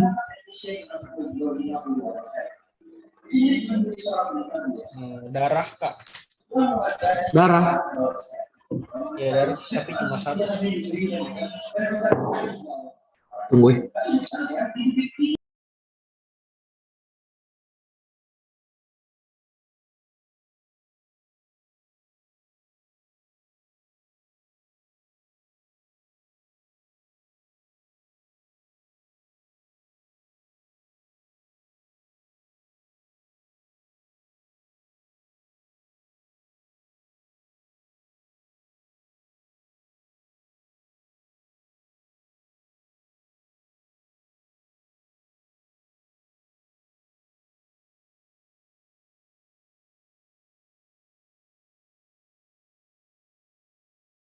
Oke. Sekarang kita masuk di darah. Oke. Sudah tahu Ji macam-macam darah apa semua?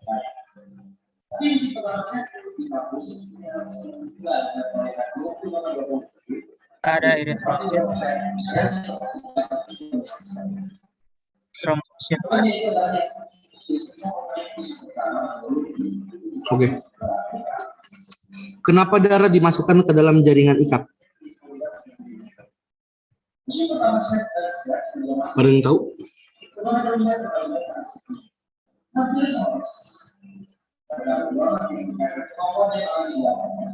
Ada yang tahu? Tahu, Kak.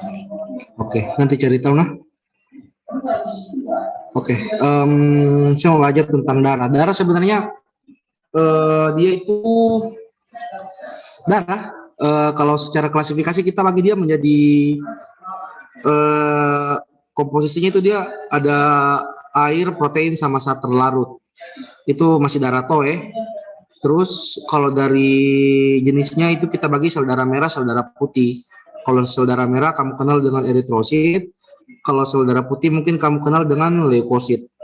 Sel darah merah itu dia lebih banyak dibanding dengan sel darah putih. Nah, sekarang saya mau ajar dulu tentang eritrosit.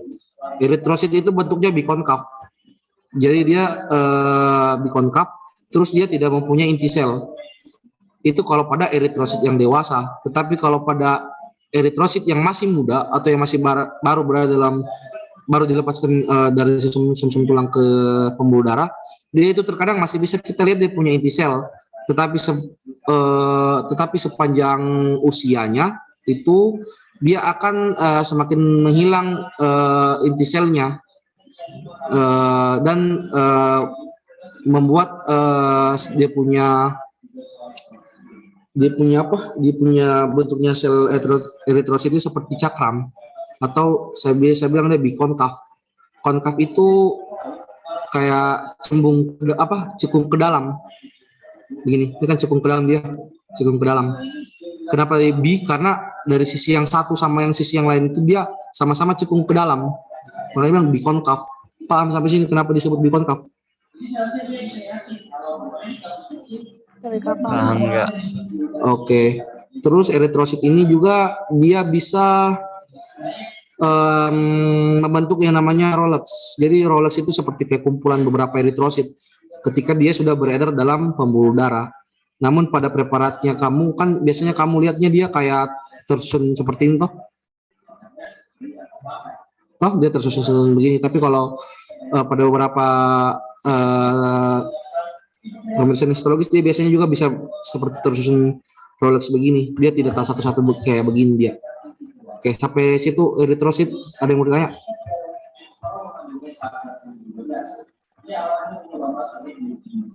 Ada yang bertanya? Oke, kalau enggak ada, perlu adik-adik ingat masa hidupnya eritrosit itu 120 hari.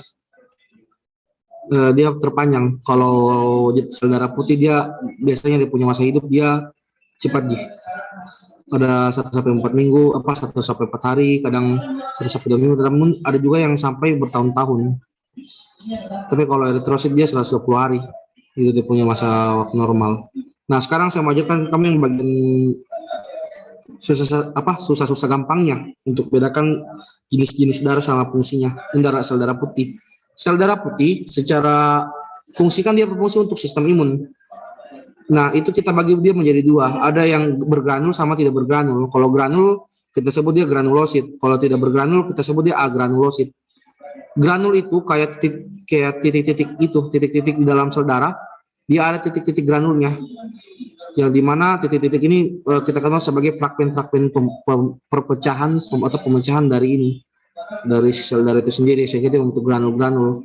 Sedangkan kalau dia tidak bergranul, itu biasanya di dalam sel darahnya dia tidak ada granulnya atau tidak ada para fragmen atau bercak-bercaknya. Jadi dia kelihatannya lebih kosong. Paham? Paham sampai sini dulu? Paham. Oke, sekarang kita belajar dulu yang granul. Kalau granul itu ada 3. Ada neutrofil, eosinofil, dan basofil. Nah, kalau untuk neutrofil, dia ini neutrofil itu dia masuk ke dalam sel darah putih yang bergranul, toh. Otomatis di sini bisa kamu lihat di sini ada granul-granulnya. Kalau pada histologisnya dia ada granulnya, toh, tampak di granul-granulnya atau bercak-bercaknya. Terus neutrofil itu dia biasanya dia berwarna dia punya lobus Kan ini ada lobusnya. Lobus itu kayak begini. Ini satu lobus dari sel darah. Ini satu lobus. Nah, kalau pada neutrophil itu bisa dia 3 sampai dengan 5 lobus. Sedangkan kalau eosinofil dia 2 lobus di kadang-kadang. Dan pada basofil juga kadang bilobus. Hanya kalau pada basofil itu karena dia punya granul banyak sekali, bahkan hampir menutupi semua bagian dari selnya, jadinya dia tidak seperti terlalu tentara, dia punya lobusnya. Nah, lanjut. Sebenarnya untuk caranya bedakan neutrophil, eosinofil, dan basofil dengan cara yang lebih sederhana, sebenarnya bisa kita bedakan dari warnanya. Neutrophil itu artinya neut itu artinya netral. Jadi pewarnaannya dia tidak dominan antara merah sama dengan dominan antara biru. Sedangkan kalau eosinofil, dia eosin itu artinya merah. Eosinofilik, lebih suka merah. Makanya untuk yang eosinofil ini dia biasanya lebih berwarna terang atau warna merah. Sedangkan yang basofil itu artinya dia basofilik artinya apa? Dia lebih suka basa. Basa itu identik dengan warna biru. Makanya basofil itu biasanya dia terpulas biru, dia punya sel. Nah, sekarang fungsinya. Neutrofil berfungsi untuk fagositosis bakteri. Jadi semua bakteri yang ada dalam tubuhmu ketika kena infeksi, dia yang fagositosis. Masih ingat fagositosis apa? Tapi Kak memakan. Dia yang berfungsi untuk makan itu bakteri. Kalau eosinofil dia berfungsi untuk fagositosis parasit. Dalam hal ini berupa cacing. Kalau basofil itu dia fungsinya untuk reaksi alergi. Misalnya kayak ada yang asma di sini. Ada yang punya penyakit asma atau suka gatal-gatal badannya. Nah, itu erat kaitannya itu dipengaruhi sama basofil. Jadi kalau misalnya neutrophil ini meningkat pada orang dalam keadaan infeksi bakteri, eosinofil meningkat dalam keadaan orang terinfeksi cacing atau parasit, basofil meningkat ketika dia ada apa? Ada reaksi alergi, misalnya asma atau urtikaria. Nah, lanjut. Paham yang granulosit?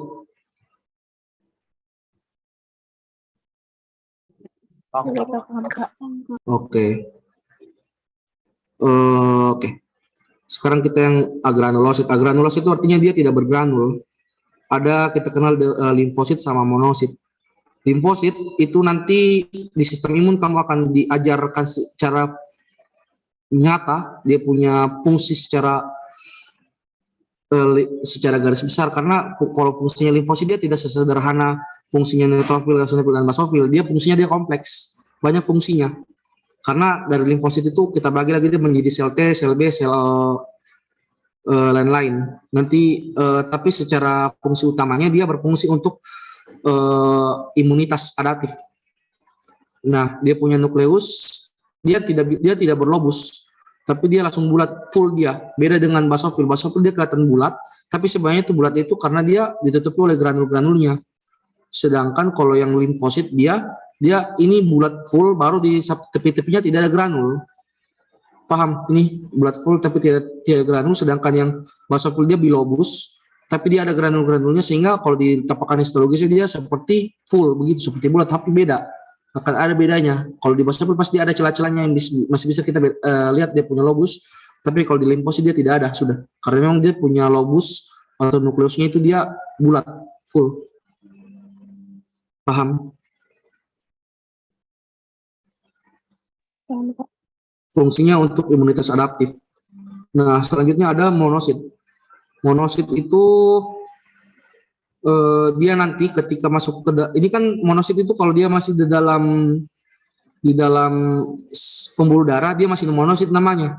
Tapi ketika dia sudah masuk ke dalam organ atau dia keluar dari pembuluh darah dan masuk ke dalam organ dalam metode berdiafedesis atau keluar dari dalam pembuluh darah dan masuk ke dalam organ, dia nantinya akan menjadi makrofag. Masih ingat di makrofag apa?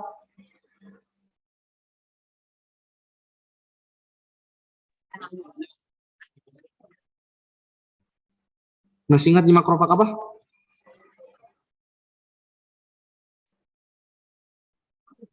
Fagositosis, Kak. Oke, untuk fagositosis juga toh. cirinya untuk monosit ini, dia kalau saya bilang dia seperti tapal kuda. Tahu tapal kuda? Itu dia bentuknya. Dia beda dia dengan lobus. Dia sebenarnya kalau lobus kan dia kalau ke seperti yang eosinofil kan dia bilobus, tapi dia masih ada, dia punya penjembatan nih, yang menjembatani dia antara lobus yang satu sama lobus yang satu, itu dia masih ada yang jembatani.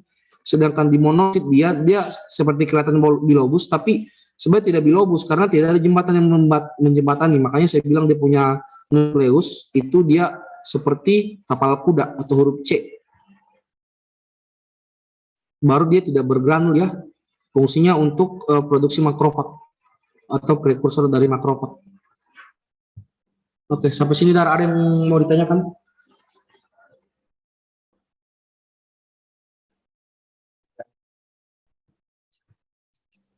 Kalau misalnya ada pertanyaannya, dikasih lihat kamu gambar, anggaplah gambarnya ini, neutrofil, ini kah?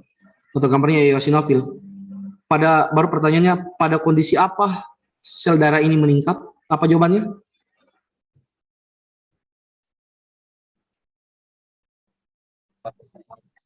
Apa? Pada saat apa? Pada saat terkena parasit, Kak. Iya, terkena infeksi parasit. Kalau ini infeksi bakteri, ini reaksi alergi. Kalau ini dia untuk nggak jadi tanya begitu, dia paling cuma ditanya langsung fungsinya toh, nggak ditanyakan dia meningkat pada saat apa. Ini imunitas adaptif, ini dia untuk prekursor makrofag. Itu saja. Jaringan ikat selanjutnya apa? Tapi Kak, untuk jaringan ikat sudah tidak ada Kak. Oh, cuma sampai situ saja. Iya, lanjut ke kartilago Kak.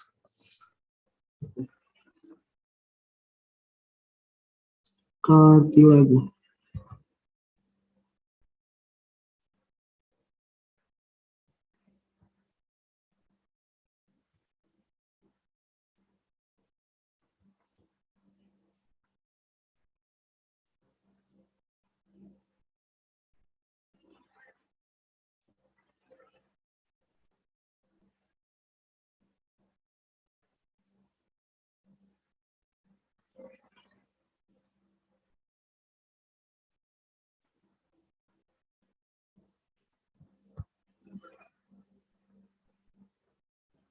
Kartilago disusun oleh kolagen tipe berapa?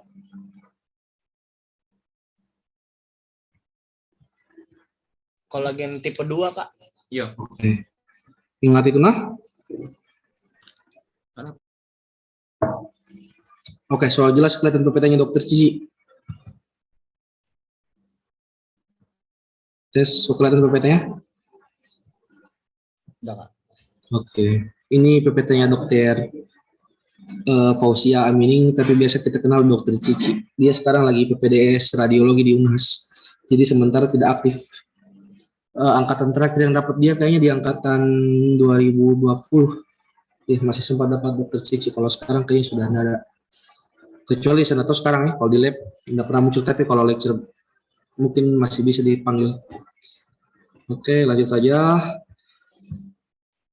Kartilago ini masuk ke dalam jaringan ikat bersama dengan tulang sama dia sendiri toh. Terus perlu adik-adik pahami, kartilago ini bersifat avaskular. Jadinya dia tidak ada pembuluh darah di dalamnya. Berbeda dengan jaringan ikat lain yang masih membutuhkan pembuluh darah.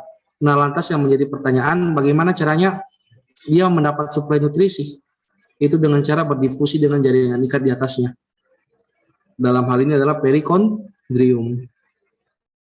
Perikondrium itu merupakan jaringan ikat yang melapisi kartilago dari luar. Kayak tadi yang ingat preparat trakea, ada bagian bawah itu kan dia ada kartilago di situ. Terus di bagian kartilago, di bagian atas itu ada kayak jaringan ikat. Apa tadi jaringan ikat apa tadi itu? Jaringan ikat longgar yang melapisnya dia dari luar itu disebut dengan perikondrium. Nah, perikondrium itu ada dua lapis. Ada yang luar sama dalam. Kalau yang luar itu dia mengandung serat jaringan ikat ada juga fibroblast, dan ada juga pembuluh darah. Ingat ini masih di perikondrium ya. Ketika dia sudah masuk ke dalam kartilago, dia sudah tidak ada ini blood vessel. Jadi dia kartilago itu bersifat avaskular. Sedangkan bagian dalam dari kartilago, bagian dalam dari perikondrium itu ada yang disebut dengan inner cellular layer, yang dimana inner cellular layer ini yang nantinya akan berisi dari chondrogenic cell, yang dimana chondrogenic cell itu dia akan berdiferensiasi masuk ke dalam kartilago menjadi kondrosit. Jadi chondrogenic cell menjadi kondroblast, dari kondroblast menjadi kondrosit. Paham? Paham, Pak. Oke, lanjut. Sebelum saya ajarkan kamu tentang tipe-tipe kartilago, saya ajarkan dulu kamu tentang sel-sel yang ada di situ. Yang pertama itu ada kita sebut dengan chondrogenic cell. Kalau chondrogenic cell ini sebenarnya secara sederhana kita bisa kenal dia sebagai prekursor dari kondrosit. Kan sel yang ada utamanya di kartilago kan adalah kondrosit, tapi yang paling yang nantinya akan berdiferensiasi menjadi itu chondrogenic cell. Dia letaknya di perikondrium atau lapisan pembungkus dari kartilago. Nah, selanjutnya perikondrium ini nanti akan berdiferensiasi menjadi kondroblast. Kondroblast itu merupakan kondrosit yang masih muda, yang dimana kondroblast ini yang nanti akan berfungsi untuk mensintesis matriks dari kartilago, baik dari serat-seratnya dan lain-lain. Nanti ketika kondroblast sudah mencapai umur yang tua, dia akan berdiferensiasi menjadi kondrosit, yang dimana kondrosit ini nantinya ketika dia sudah tua dia akan masuk ke dalam lakuna atau bundaran. Kalau kamu lihat di kartilago itu ada bundaran, terus di tengah-tengahnya ada inti sel, itu sudah kondrosit, yang dimana dia terbenam di dalam lakuna, yang dimana lakunanya itu merupakan sebaran dari matriks yang dihasilkan dari kondroblast. Ini kondrosit penjelasannya. Oke, sekarang kita langsung ke kartilago matriks. Matriks kartilago itu dia itu disusun oleh kartilago oleh kolagen tipe 2 utamanya. Tapi tidak menutup kemungkinan juga pada beberapa jenis kartilago itu bisa ada kolagen tipe 1-nya dan ada juga sedikit serat kolagennya, serat elastisnya. Makanya ada yang namanya kartilago elastin atau apa itu. Lanjut. Nah, secara histologis kita kenal ada 3, hialin, elastin, dan fibrokartilago. Nah, kartilago hialin ini kartilago paling banyak yang ada di dalam seluruh tubuh. Dia secara struktural itu dibentuk oleh kolagen tipe 2. Nah, terus sama untuk struktur umumnya dia merupakan kartilago sebelumnya juga dia itu ditutupi oleh perikondrium. Jadi perikondrium ini kayak pelapis atau penutup dari kartilago. Terus di dalam kartilago ini ada yang kita sebut dengan matriks teritorial dengan interteritorial. Kalau teritorial matriks itu dia antara satu lakuna dengan lakuna yang lain. Kayak masih ini matriks interteritorial. Jadi kayak dalam kartilago, di dalam kartilago terus ada matriks yang memisahkan antara lakunanya. Ini kan satu lakuna, atau yang dimana lakuna itu terdiri atas kondrosit, ini kondrosit. Terus ada yang yang memisahkan dia. Nah, selanjutnya ada matriks teritorial. Kalau teritorial itu artinya kan masih dalam wilayahnya si lakuna atau si kondrosit, itu ada ini namanya matriks teritorial. Sedangkan kalau interteritorial itu merupakan matriks yang menghubungkan matriks teritorial dari beberapa kondrosit. Paham sampai sini? Supaya kalau saya kasih lihat gambarnya tidak pusing-pusing lagi. Paham, Kak. Oke, lanjut. Ini merupakan gambaran dari kartilago hialin. Kartilago hialin itu bersifat avaskular, dia tidak ada pembuluh darahnya. Jadi di sini kamu lihat sampai kapanpun juga tidak akan muncul dia punya pembuluh darah karena dia bersifat avaskular. Nah, dia dilapisi oleh perikondrium di atasnya. Ini kita pakai preparat apa ini? Ya, kayak preparat bronkus, tapi bronkus itu mirip-mirip dengan trakea. karena sama-sama di kartilago hialin. Nah, terus di sini lihat, di sini ada namanya kondroblas. Kondroblas itu apa bedanya kondroblas dengan kondrosit? Kondroblas itu dia masih aktif untuk mensintesis matriks ekstraseluler sehingga dia belum tertanam di dalam apa? Di dalam lakuna. Dia masih bebas beredar di matriks ini, bisa masih aktif lah dia membelah untuk menghasilkan matriks ekstraseluler. Sedangkan kalau dia sudah menjadi kondrosit, maka dia sudah matang. Jadi kondroblas ini sudah matang, nanti jadi kondrosit dia. Di sini dia. Kondrosit. Dia sudah matang, nanti dia akan menenggelamkan dirinya di dalam apa? Di dalam matriksnya dan membentuk lakuna atau seperti bulatan-bulatan begini. Nah, sekarang kalau misalnya saya tunjuk yang mana matriks teritorial, yang mana interteritorial. Yang ini apa? Matriks apa ini? Teritorial kan. Oke, berarti yang ini apa? Interteritorial kan. So, paham toh? Nah, terus pada beberapa kartilago ini yang matriks teritorial dan interteritorial ini tidak cuma ada di hialin ya. Nanti juga ada juga di kartilago elastis, kartilago lain-lain itu. Hanya saya jelaskan satu kali di awal biar kamu tidak usah lagi saya jelaskan nanti. Terus beberapa kartilago atau kondrosit itu dia akan membentuk isogenous group ketika dia pada saat sintesisnya itu dia saling berdekatan sehingga kondrosit yang satu dan kondrosit yang lain itu dia sama-sama tenggelam di dalam satu matriks satu lakuna yang ini yang sama atau bisa berdekatan sehingga dia membentuk isogenous group. Paham? Paham, Kak. Oke. Jadi kalau kayak ini, kalau kamu lihat ada kayak begini bersatu begini, isogenous group namanya. Kalau interteritorial, teritorial, saya rasa kamu sudah mengerti ini sudah. Nanti kalau saya tanya di sini ada sel apa? Misalnya ini sel apa ini? Kontroblas, Kak. Hah? Itu di atasnya jaringan ikat, di atasnya kontroblas, Kak. Apa ini? Sel apa ini? Ini nih.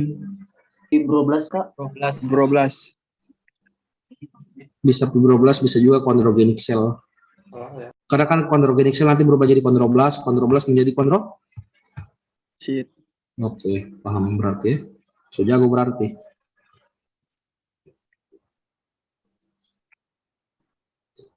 Dan kartilago itu dia dibentuk oleh kartilago ada campuran dari tipe 1 kolagen tipe 1 dia.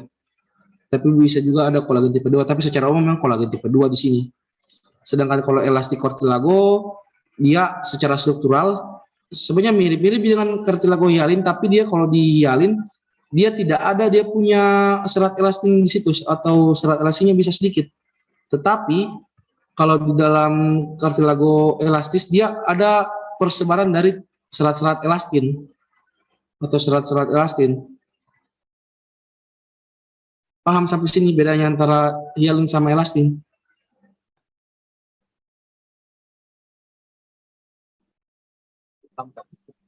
Kalau misalnya saya tanya yang mana lebih padat, hialin atau elastin? Ya, hialin. Kenapa bisa padat hialin? Karena ada itunya kontrol sheetnya kan. Sama aja, sama-sama aja ada kondrositnya, hanya di hialin dia kolagen tipe 1 dia ada muncul di situ. Kolagen tipe 1 itu keras dia. Dia disusun oleh apa? Oleh ini. Secara fungsi kan dia berfungsi untuk menahan tekanan, bisa ada di tulang dan lain-lain. Kalau yang di cartilago elastin dia itu pure, dia punya itu kolagen tipe 2. Kolagen tipe 2 itu tahan terhadap peregangan. Peregangan itu kayak karet, kamu tarik begini, dia itu meregang namanya. Makanya dia punya lokasi. Di mana lokasinya elastin kalau di buku praktikum?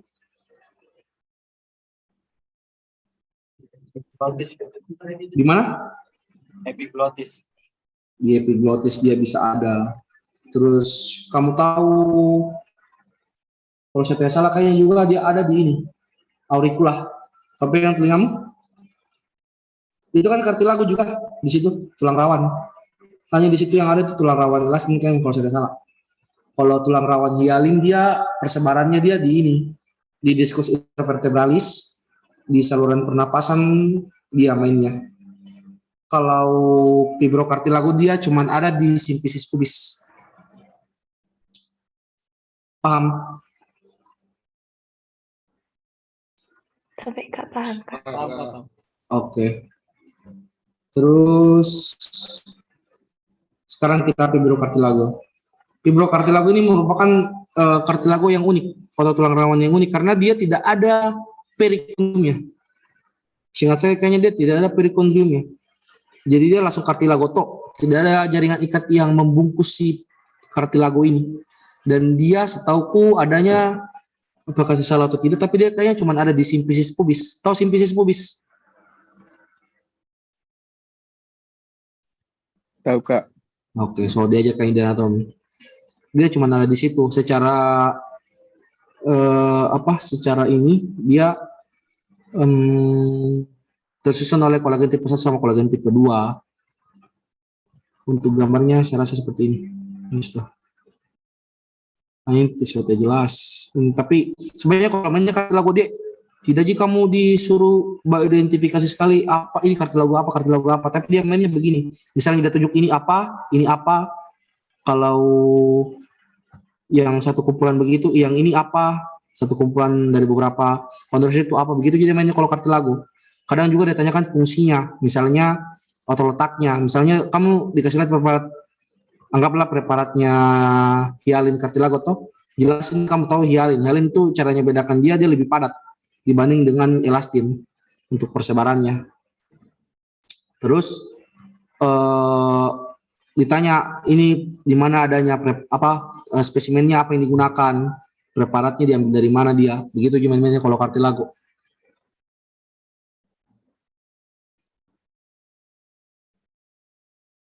Ada yang mau ditanya?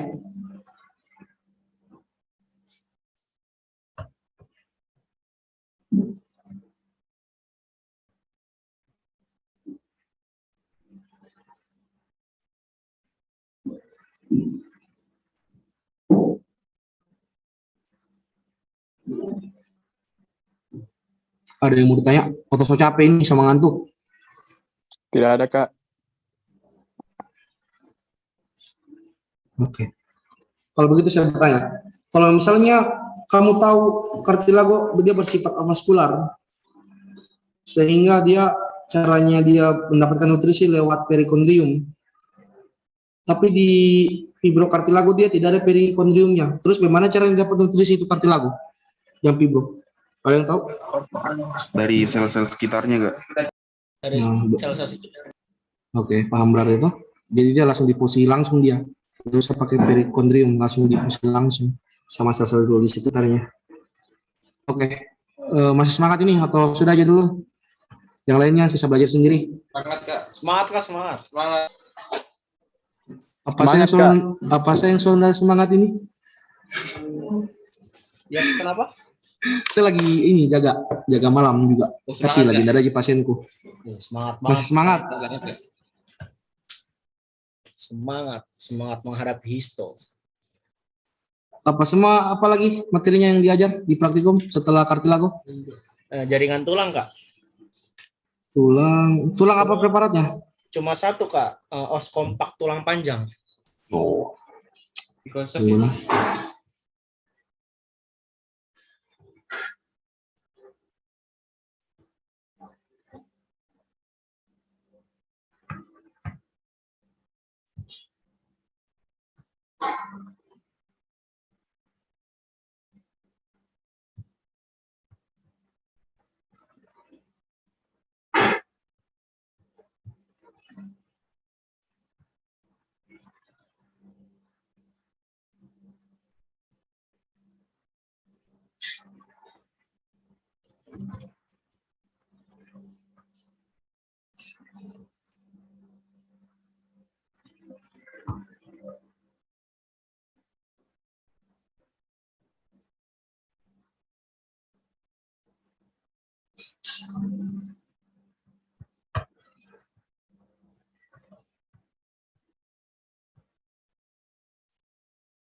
Kau mau nonton bola kenapa?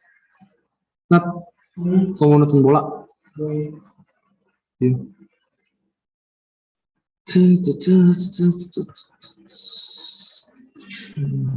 Oke, lanjut kita ke apa? Tulang ya? Bukan tulang ini kan? Iya, Kak.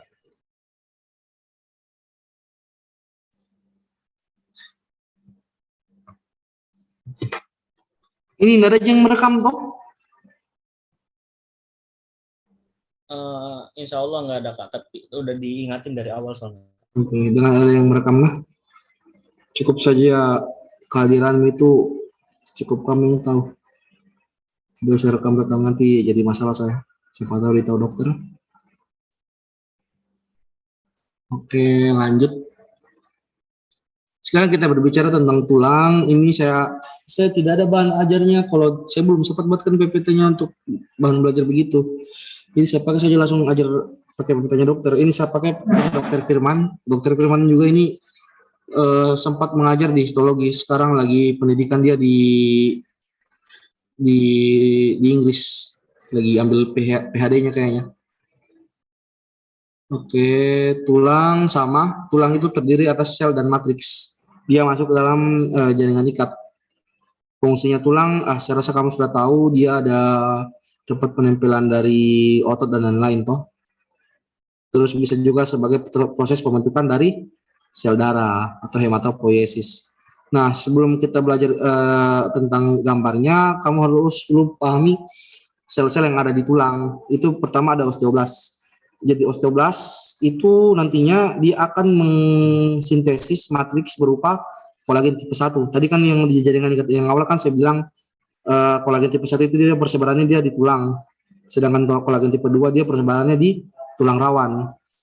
Nah, terus ada juga yang namanya jadi osteoblas ini nanti dia akan terus menerus untuk menghasilkan matriks dan sama seperti kartilago, ketika dia sudah tua dia akan menjadi osteosit juga namanya. Jadi ketika dia sudah tua dia akan menjadi osteosit, dan ketika dia sudah menjadi osteosit biasanya untuk kemampuan sintesis dari matriksnya dia akan berkurang dan akan juga terendam di dalam matriksnya sendiri yang dia kumpulkan. Terus bedanya tulang rawan sama tulang biasa itu, kalau di tulang dia ada namanya osteoklas. Kalau osteoklas ini dia berfungsi untuk remodeling. Jadi dia kayak makrofag. Kalau kamu ditanya makrofagnya tulang itu osteoklas. Jadi dia berfungsi untuk memakan sel-sel baik itu osteosit yang sudah berumur panjang di tulang untuk kemudian dipecah. Diambil kembali kalsiumnya diambil kembali kalsiumnya baru didistribusikan kembali nanti jadi oleh osteoblas. Jadi kira-kira seperti itu untuk fungsi-fungsi sel tulang. Iki di buku praktikummu apa? Dia preparatnya apa?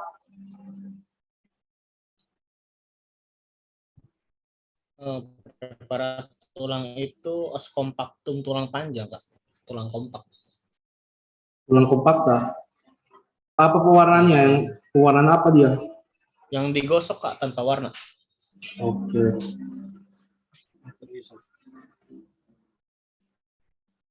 Oke.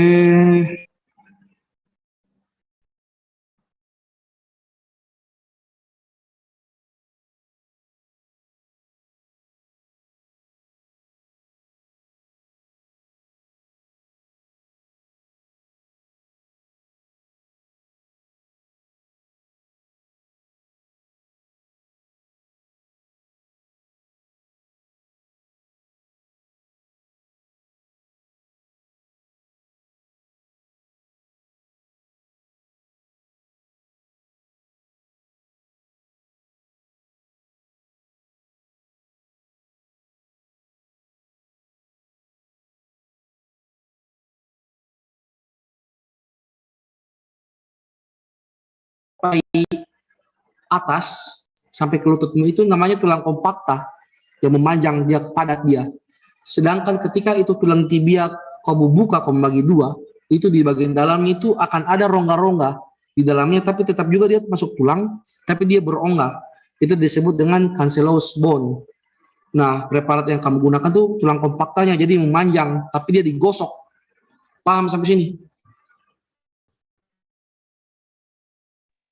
Paham, Kak. Oke. Anggaplah ini saya kasih dulu ilustrasi tuh. Ini apa? Ini tulang kompakta, ini tulang cancellous. Cancellous itu yang berongga, kompakta dia yang memanjang ke atas. Nah, kompakta itu untuk tulang itu sebenarnya sama aja dengan cartilago, dia ada pembungkusan juga disebut dengan periosteum. Itu pembungkus dari tulang. Nah, selanjutnya tulang itu dia bersifat vaskular, jadi dia ada pembuluh darah masuk ke dalamnya. Di dalam apa? Dalam osteon. Jadi pembuluh darah itu masuk ke dalam osteon, yang dimana dia melalui sentral kanal atau kanalis centralis. Di mana kanalis centralis ini isinya ada 3, ada vena, arteri, sama saraf. Terkadang juga kayaknya ada pembuluh limpa, hanya di sini dijelaskan cuma saraf saja. Pembuluh darah, arteri, vena, sama saraf. Paham? Jangan sampai besok ditanya, kamu apa isinya kanalis centralis? Sudah paham toh? Paham, Kak. Paham. Oke. Terus dia juga ada yang namanya apa? Ada yang namanya lamela yang ada di dalam ini, masih yang ini, masih ada yang namanya lamela. Lamela itu kayak penghubung antara satu osteon dengan osteon yang lain. Kalau osteon ini osteon, kayak dia cuma terdiri dari beberapa lapis tulang kompakta yang dimana dia berisi kanalis centralis, tempat lewatnya dari pembuluh darah sama saraf. Itu dia akan memisahkan, untuk lamela ini dia akan memisahkan antara beberapa osteon. Makanya disebut dengan interstitial lamella. Terus ada juga yang namanya external circumferential. Kalau circumferential dia membentuk banyak dia itu melapisi atau lamela tulang yang dimana dia melapisi banyak osteon, dan bisa juga dia melapisi di dalamnya itu ada yang namanya interstitial. Dia ada yang di dalam, ada juga yang di luar. Kalau yang di dalam internal, kalau yang di luar dia eksternal. Kenapa dibilang sirkumferensial? Karena dia bentuknya sirkum. Dia kayak bundaran. Paham? Paham, Kak, paham. Oke. Sekarang lihat, satu osteon kita percaya dia seperti begini. Maka akan muncul gambar seperti ini. Ini ada kelihatan tuh arteri, vena, sama sama saraf. Nah, di sini ini namanya kanalis centralis. Kanal sentral tepat lewat nanti ini. Ini penting juga ya, biasa suka ditanya. Terus di sini kamu bisa lihat, di sini ada kanalikuli. Kanalikuli ini nanti dia berisi apa? Osteosit. Yang dimana osteosit itu akan menenggelamkan dirinya dalam kanalikuli. Yang dimana kanalikuli ini dalam lakuna. Tapi lakunanya itu ada kanalikulinya.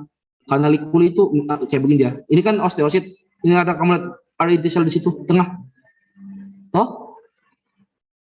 Lihat, di situ osteosit dia akan tenggelamkan dirinya ke dalam lakuna ketika dia sudah produksi matriks.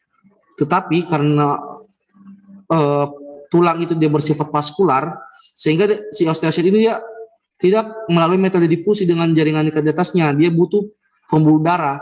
Maka si kanalikuli itu nantinya akan muncul di dalam lakuna ini, yang dimana kanalikuli nanti akan terisi oleh arteri atau pembuluh darah, itu nanti akan dia bawa nutrisi ke dalam osteosit supaya osteosit tetap ada dalam produksi matriks. Paham? Paham, Ji? Paham, Kak. Oke. Kalau saya tunjuk ini apa ini?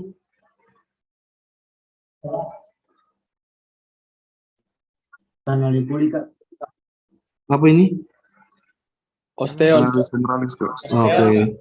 Ini osteon. Kalau yang ini kanalis centralisnya. Centralis.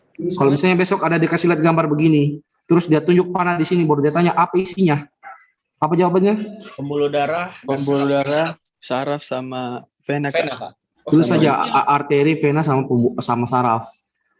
Kalau yang ini apa namanya ini? Ini lamela apa? Lamela osea. Hah? Lamela osea. Bisa. Kamu diajarkan lamela osea atau lamela interstitial? Lamela osea Kak waktu sama Dr. David. Oh, berarti ikut itu saja. Tapi kalau di PPT-nya Dr. Firman dibilang lamela interstitial. Oke, di sini dia bisa kita tutup. Kalau yang ini apa ini? Ini yang kita titik. Osteosit, Kak. Osteosit. Oke, berarti saya paham. Gimana, Ci? Bulan masih? Hmm. Mama ada semua makan dah? Belum.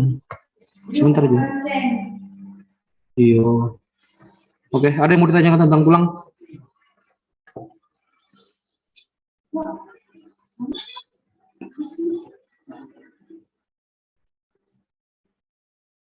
Ada yang mau ditanyakan tentang tulang? Saya kayak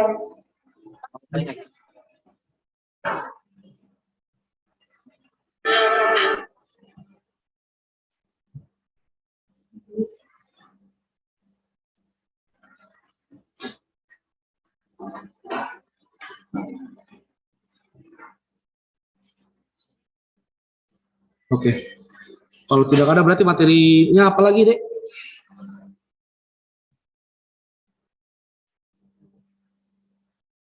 Adek. Masih tidak tidur aja kamu ini?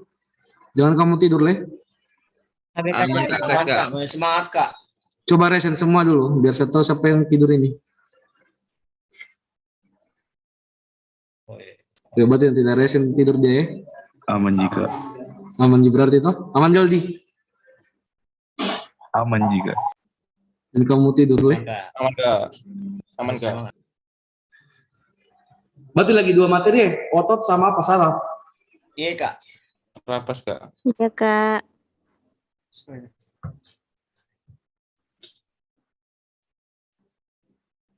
Iya, oke, balik lanjut saja. Tunggu nah.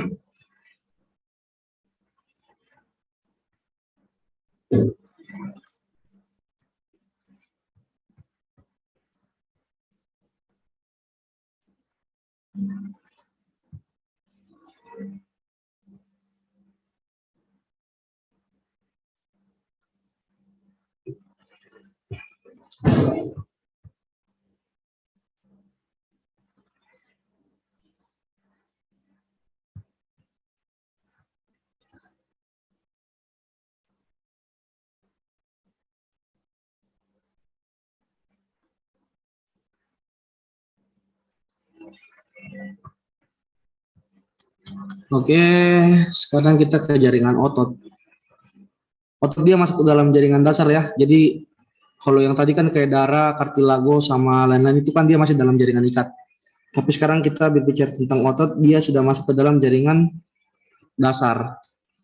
Nah, sebelum kita belajar tentang otot, sebenarnya saya mau ajarkan ini. Ada di otot itu dia ada yang namanya sel otot. Sel otot itu namanya miosit. Kita kenal sebagai miosit toh. Terus yang penting di sini sebenarnya apa ya?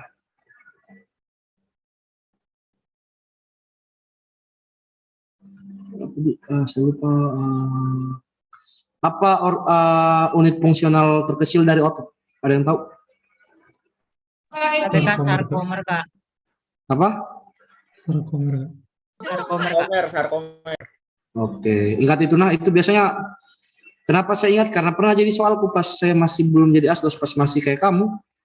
Makanya saya ingat terus. Saya biasa begitu kalau ujian-ujian begini, kadang soal-soal yang saya tidak pernah jawab, misalnya saya salah jawab, kadang saya ingat terus. Itu ingat, jangan sampai ditanyakan nanti. Oke, untuk otot sama seperti kartilago sama tulang, dia ada pemungkusnya. Tetapi pemungkusnya itu dia dibagi menjadi 3 berdasarkan posisinya. Ada epimysium, perimysium, sama inomysium. Sebentar saya jelaskan beda-bedanya. Nah, tadi kan saya bilang otot itu untuk organnya itu apa? Untuk selnya itu disebut dengan miosit. Miosit, tapi di dalam satu serat otot itu ada miosit sama ada juga serat-serat otot lain seperti aktin dan miosin. Nah, tadi kan saya bilang otot itu kan dia banyak lapisannya dia. ada yang epimysium, perimysium, sama endomysium. Kalau epimysium dia membungkus otot dengan banyak vasikulus, yang dimana di situ dia masih tergabung ada arteri, vena, sama saraf. Jadi bagian luar dari otot, sama-sama jaringan ikat. Sedangkan kalau perimysium dia membungkus beberapa vasikulus. Ini satu ini vasikulus ya, ini vasikulus otot atau kumpulan dari beberapa serat otot. Nah, selanjutnya serat otot itu akan dibungkus oleh endomysium. Sebentar saya kasih lihat dia punya gambar. Nah, sekarang untuk pembagiannya kan kita kenal ada 3, ada otot rangka, otot polos, sama otot jantung. Otot rangka itu kita kenal juga dengan skeletal muscle. Dia secara ciri dia bersifat dia volunteer. Jadi volunteer itu maksudnya dia bisa kita kendalikan. Terus dia berstriata juga. Untuk yang di buku praktikum dia pakai preparat apa otot rangkanya?